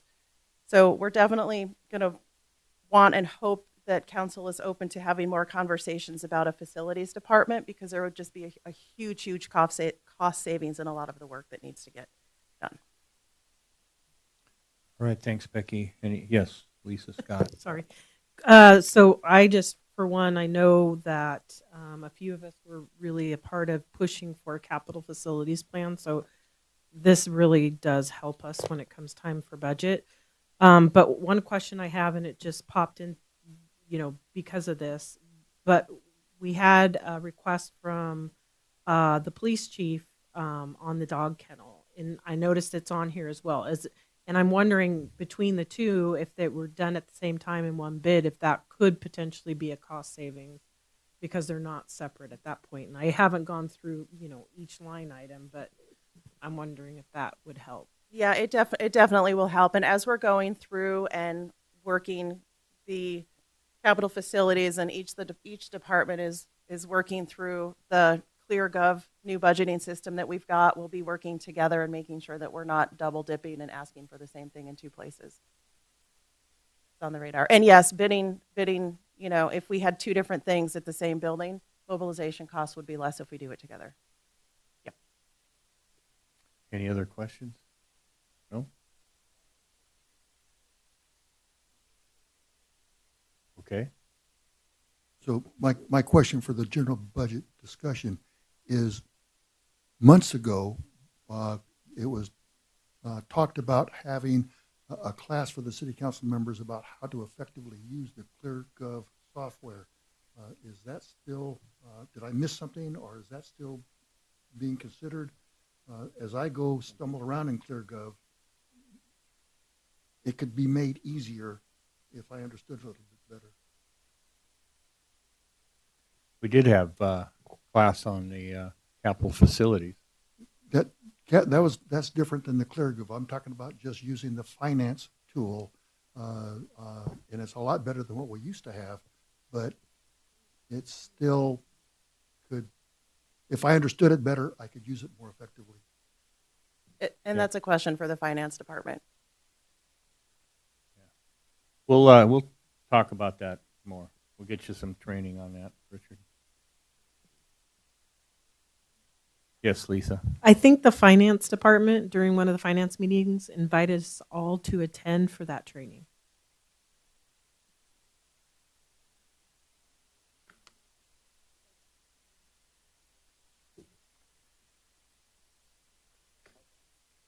All right. We'll get something worked out, Richard, on that. So we got council liaison reports, council committee reports. We'll start at this end. So Richard, you get to start first.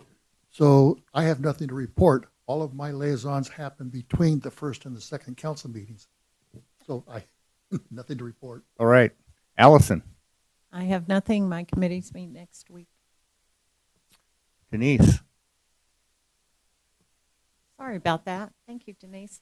Yes, the Council Guidelines Ad Hoc Committee met, and we are putting together a rough draft. Excellent. Denise. I signed warrants. I attended the council subcommittee. It was really a subcommittee because we need to present to our full committee. And I had a compensation committee meeting which Rich also attended. Right, thanks. Lisa Scott. Thank you. I signed warrants, attended agenda setting, met with the mayor regarding council business, and also attended the ad hoc committee for council guidelines.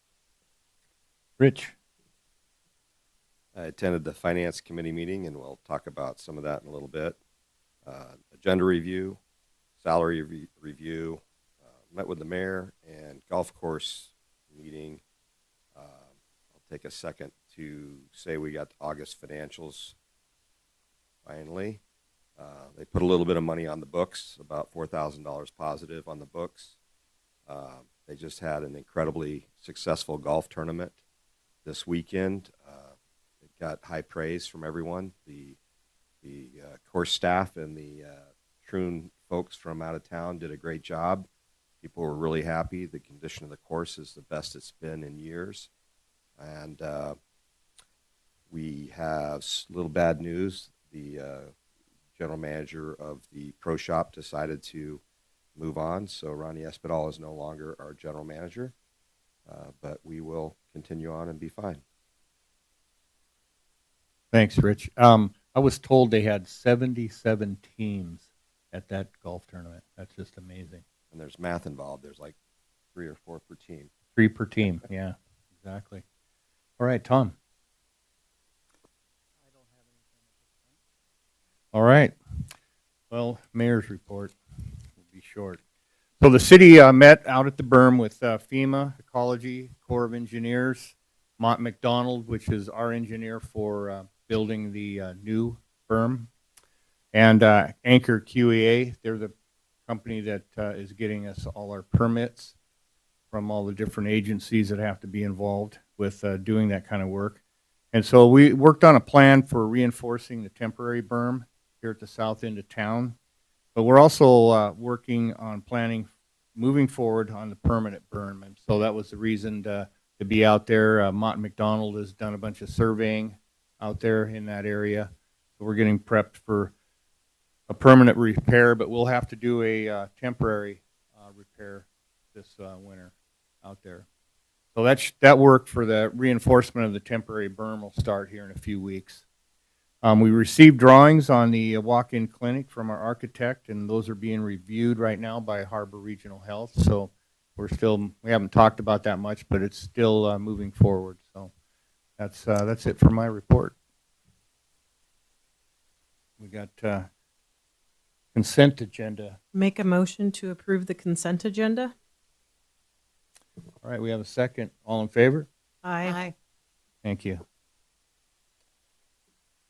All right, so we move on to a discussion here on that. So that discussion is going to be about utility rates, and our finance committee members, Councilman Taylor, Klein, and Hartman are going to lead this discussion. So which one do you want to go first? Rich got the short straw. I also have the notes. So we had a council meeting, and I just want to thank Finance for giving me this study material to go over before the meeting. And yes, I looked at every page. It was great. So what we learned is we're trying to evaluate the fund balances and how we are doing. So we can, for example, we can start with sewer. It's the one that is scared me the most, because we've got a city that's been here 50 years, so we know we have maintenance needs coming up.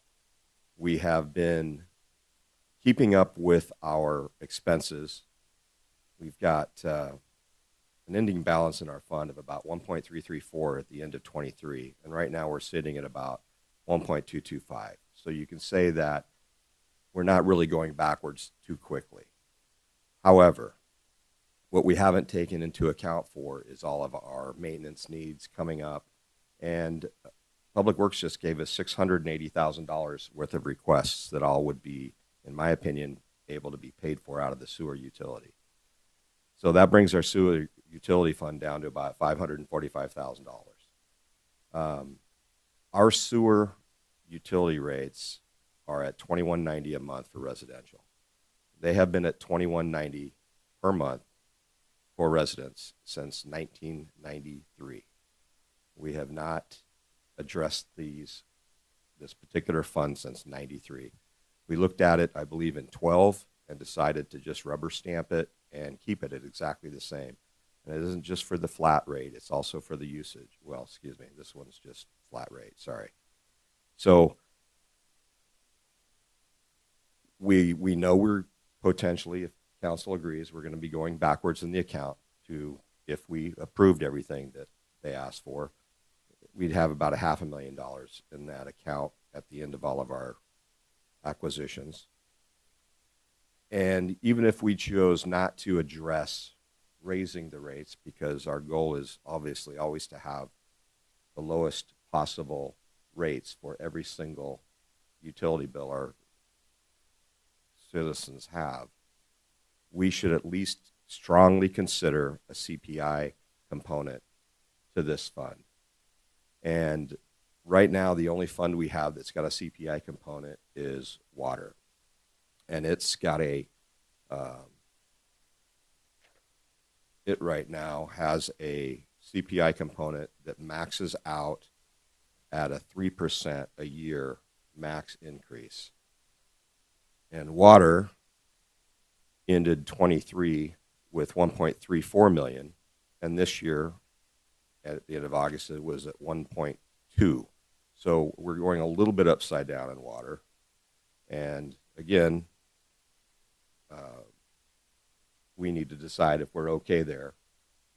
I'm not suggesting that we raise the rates, and I'm not suggesting we raise the rates just by guessing. We should have studies done before we consider anything, but we can still decide to adjust without having a rate study, raising the CPI component that right now is capped at 3. If we chose to decide to cap it at a higher number that seemed more reasonable, we could. So a potential recommendation to consider a CPI component for water that would go up a bit, a potential consideration that our sewer fund should at least have a CPI component. And when it comes to our stormwater fund, and we see everything that we've been working on a lot of freshwater things. We've been working on the Oyhut Ditch project. We know we have maintenance needs now. This fund has been increasing over the years. Right now we're at about a 2.2 level in the balance, but it also has no multiplier. And even if we don't consider raising the stormwater fund cost per month, we should at least consider having a CPI adjustment. And as we see the rest of the budget requests, we just need, our job's to stay on top of all of these funds, make sure the city's steady. The mayor's job is to keep on top of his department heads and make sure that their budgets are as good as possible. And yeah, well, I was going to see, do you guys, either one of you, have anything to add into it, and then we'll ask questions. I think you covered everything we had talked about very nicely.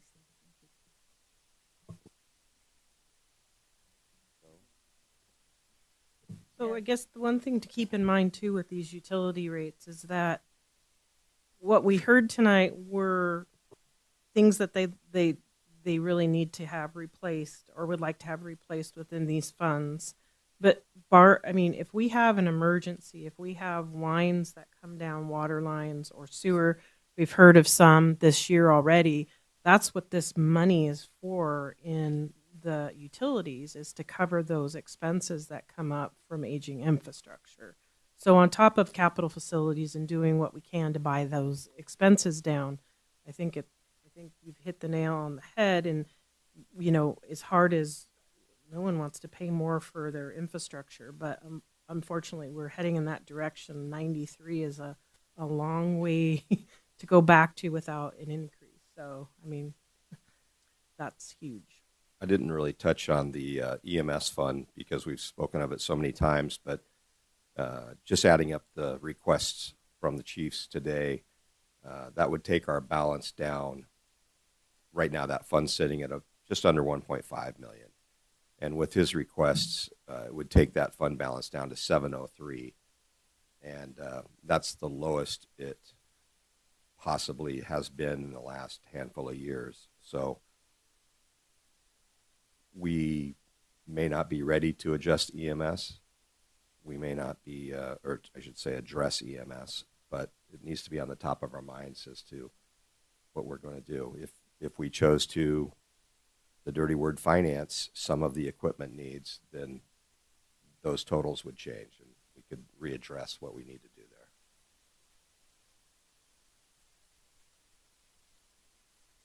All right. Anybody? Richard. So I'm trying to figure out how exactly to frame this, but a CPI adjustment. My first question is, what's involved in creating a CPI adjustment?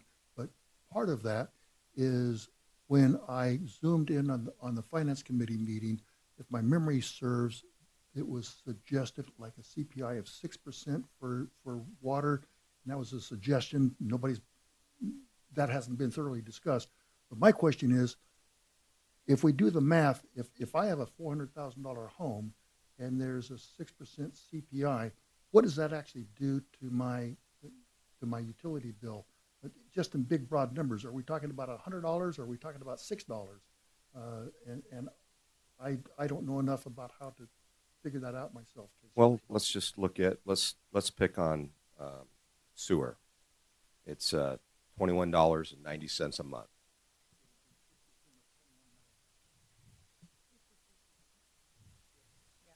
I did 3% and it's 65 cents.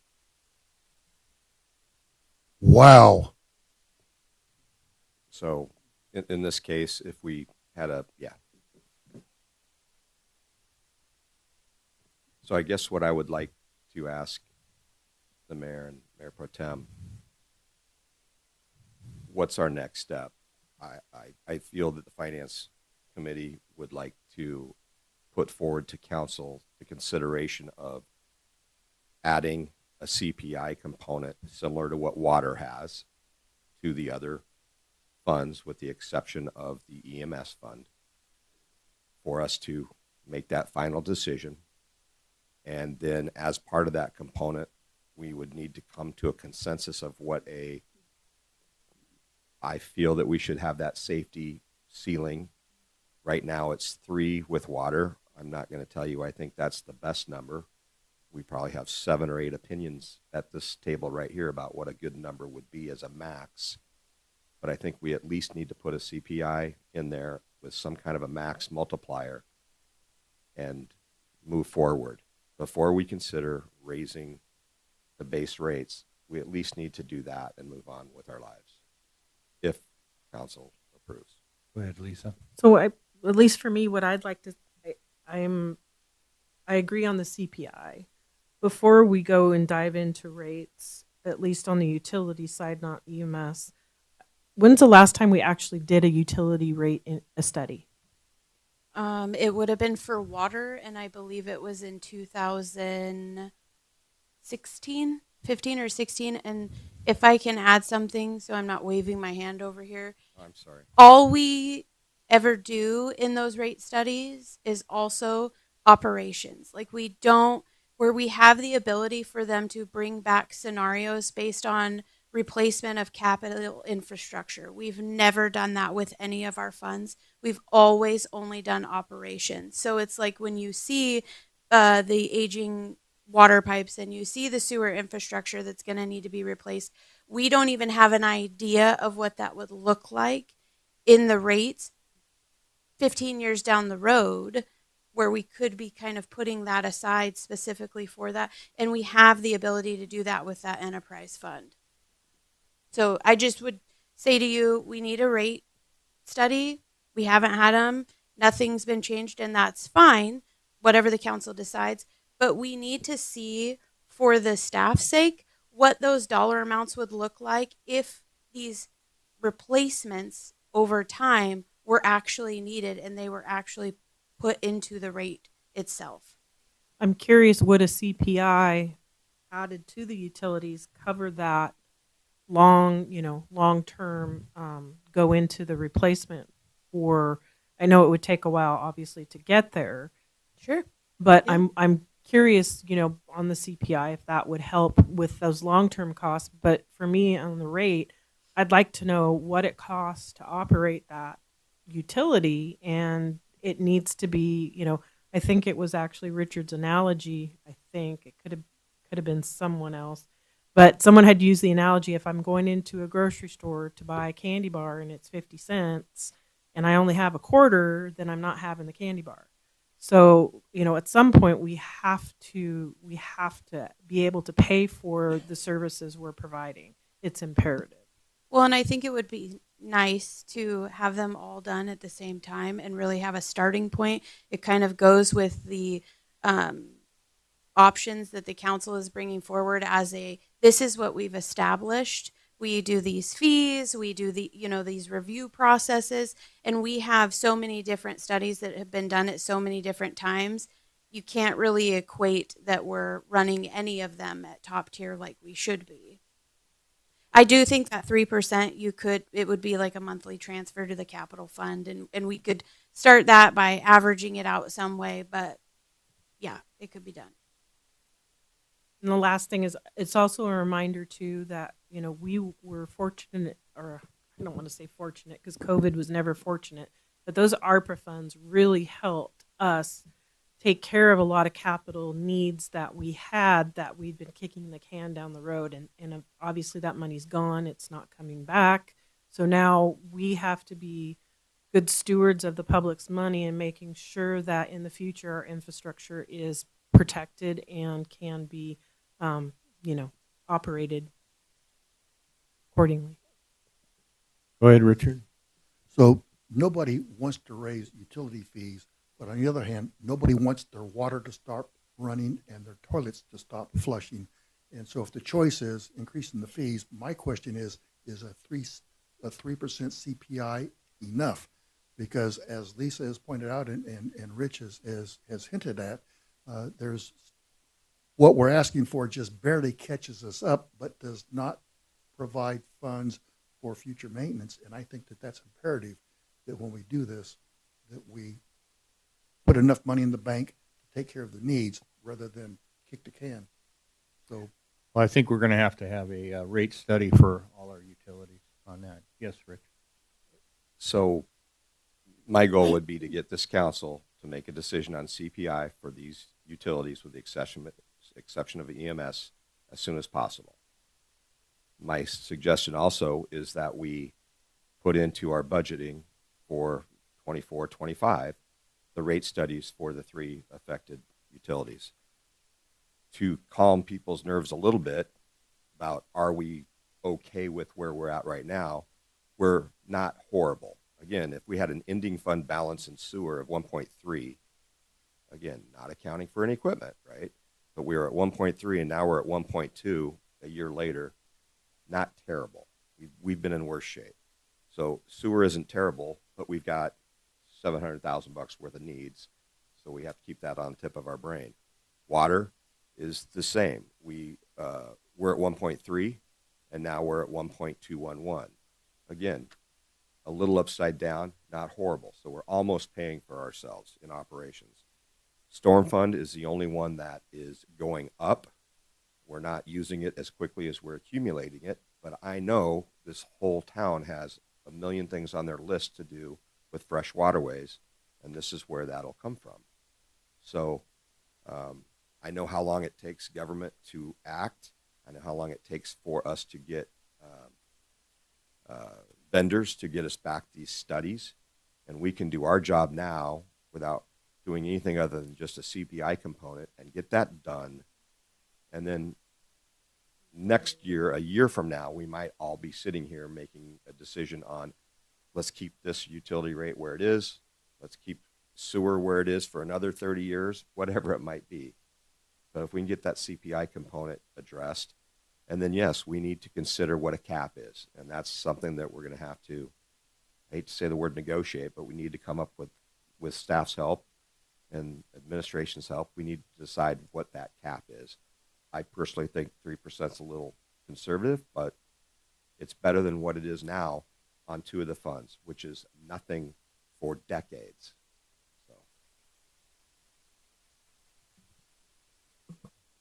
Denise, I'm sorry I didn't see if you had your hand up. That's okay. I put my hand down. I guess I'm even reluctant to look at the CPI.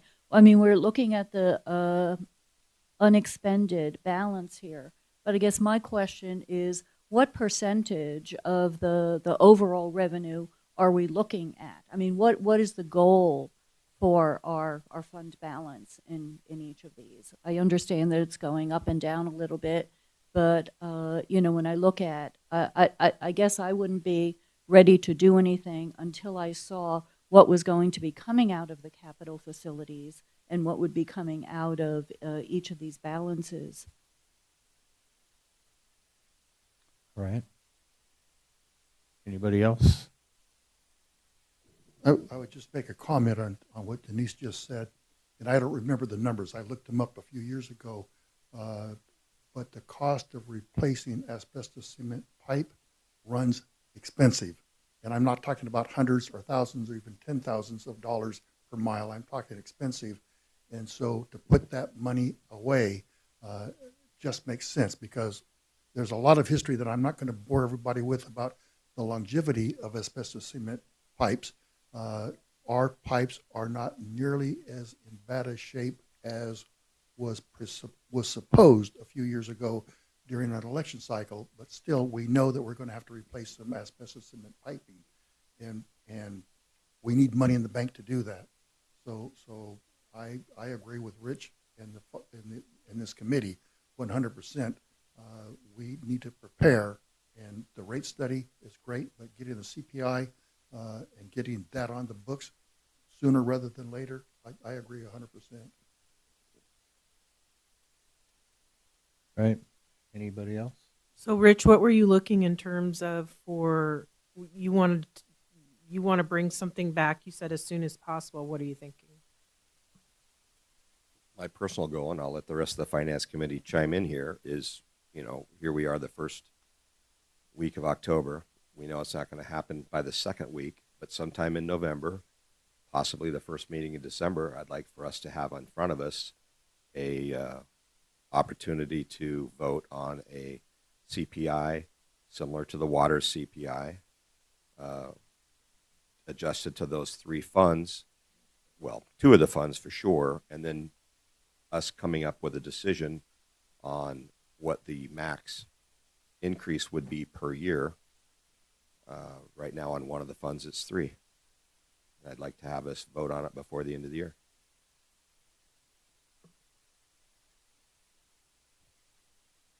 Yeah. They had her hand up. I Just thought Sarah waving her hand. Was there? I'm just if you're gonna do something, do it sooner rather than later. Because if you're talking about, maybe in November or December, the budget's got to be finalized in December. So whatever you're gonna do, let's start working on it right now. Is it too soon to bring something forward at the end of the month? If you're just asking for an edit to add CPI, no. I mean, that could come as a first reading, and then you're not pushing it. You're giving yourself 1, 2, maybe you need 3. I don't know, but we're not waiting, and then it's goes up in smoke. Yeah, go ahead. Go ahead, Scott. Oh, I know. So I just wanted to say, we also talked about the CPI, but the rate study itself. Right. Now, we did do an EMS rate study, and I was trying to remember the turnaround time by the time we get that out and did it. I think we're looking at like 120 days.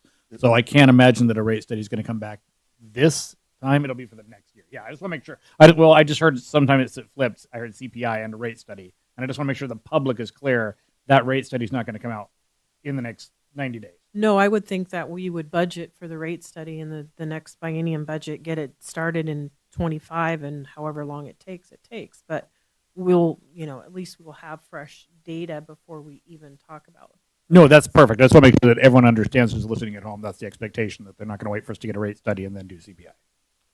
And Frank? It would not happen soon enough. Yes, Rich. So I assume that finance is going to bring back, I'm hearing at the next council meeting, a discussion, or a CPI. Did I hear that correct? And I'm suggesting, from what was presented tonight and this discussion and what I heard in the finance committee, that 3% is half too little. I'm suggesting that's and what did you say, 65 cents? So $1.20, We I can still do want the toilets to scenarios. flush. What? So when in the past, when Angie would do something like this, like the rate itself, EMS rate, it was scenario 1, scenario 2, scenario 3. So we can bring scenarios and then put what that average markup, Yeah. forgive the words, would be. I'm just suggesting, let's budget for not the worst case scenario, but not the least scenario also. And I think that 3% is just not nearly enough. All right. Yes, Rich. So with the mayor's permission for staff to push this forward, it'd be great to see it at the next meeting, and then we will start our process. You got time to do that? I'll bet you do. Now you know why I said what I had said, but I like your idea better, Sarah. All right. Well, we'll bring that forward next meeting. So are we done with this subject? All right. So we've got no executive session. Agenda Review Committee will be council members Scott, Taylor, and Klein. It'll be at 9:30 this Thursday a.m. It'll be a Zoom meeting. Now we have good of the order. Tom, would you like to start us off? I picked on Richard at the beginning of the, the other part, so.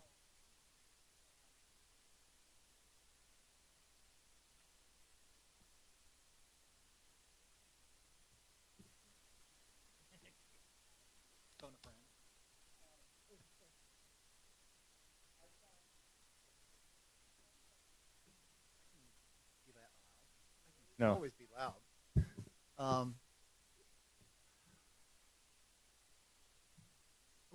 This is basically personal part here. When I ran for this position, I didn't know a lot what I was going to get into. But one thing I do realize, that anybody up here, when it comes down to it, we have to make some pretty hard decisions. Looking at the budget, looking at even what we're talking about here.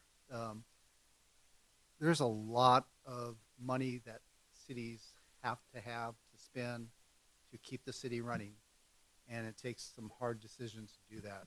So when we make those hard decisions, it's not to do anything other than keep this city balanced and not go into debt in anything we do.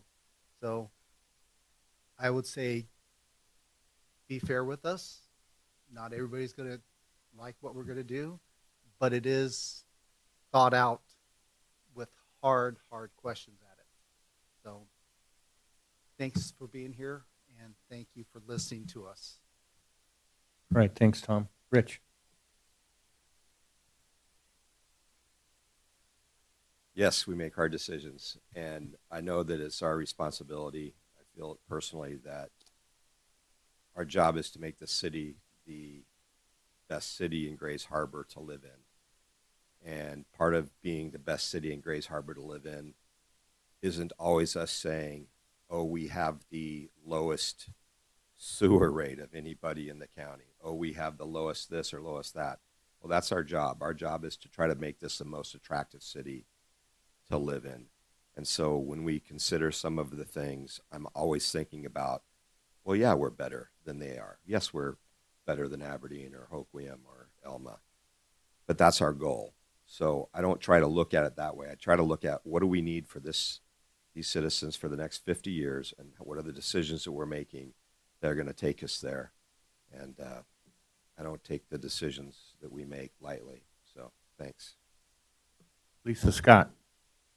Well, on a positive note, I'd like to thank actually all of the volunteers that keep the city going, especially the kennel staff. They've been working extra hard, and thank you for getting all of the pets adopted. I know that's it's heartbreaking and good at the same time. So it's heartbreaking they have to be in that position in the first place. So thank you guys all so much for doing that. We couldn't do it without you. All right, thanks, Lisa. Denise. After hearing the budget presentations tonight, I would like to thank all the departments for the hard work and all of the detailed study and knowledge that they put into coming up with their budgets. I know everyone tries to be as economical as possible and as efficient as possible, and thanks also to our finance department for helping them out with that. All right, thanks. Allison. That's exactly what I was going to say. Yeah. Great job. I mean, I don't think I've seen budget presentations done so quickly and efficiently in a long time. So thanks to all of our department heads and to the finance department, and also to Sarah for putting all the stuff together for the finance committee to review all of the utilities. That, you know, I've got one of those notebooks, and I have been spending a lot of time reading it, and it makes it very clear what we need to do. Thank you. Richard. So this is a time I wished I had been first, because everybody else said what I want to say. What Rich said, absolutely. This is a hard job, and it's a stressful job.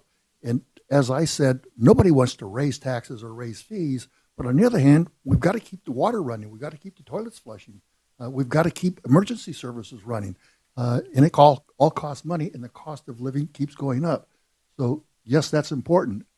As Allison and Denise said, this job that the staff did in 8 years of attending council meetings, this was the easiest and most conservative staff budget proposals that I've heard in 8 years.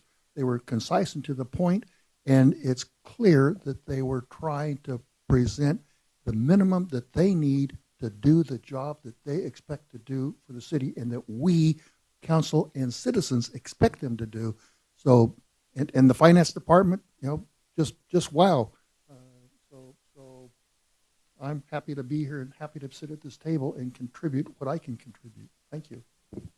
Well, thanks. And I want to say, what? You got one more? Yeah. Homecoming parade next Friday, the 18th. I meant to say that earlier. Oh, I was going to cover that too. Oh, sorry about But that. I usually throw some school stuff out, right? But anyway, come and check that out. It's going to be a good, great parade, and kids look forward to doing that too. I do want to mention that I have a fantastic finance department, and very blessed to have them to work with. So anyway, can I get any adjournment? All right, we're adjourned.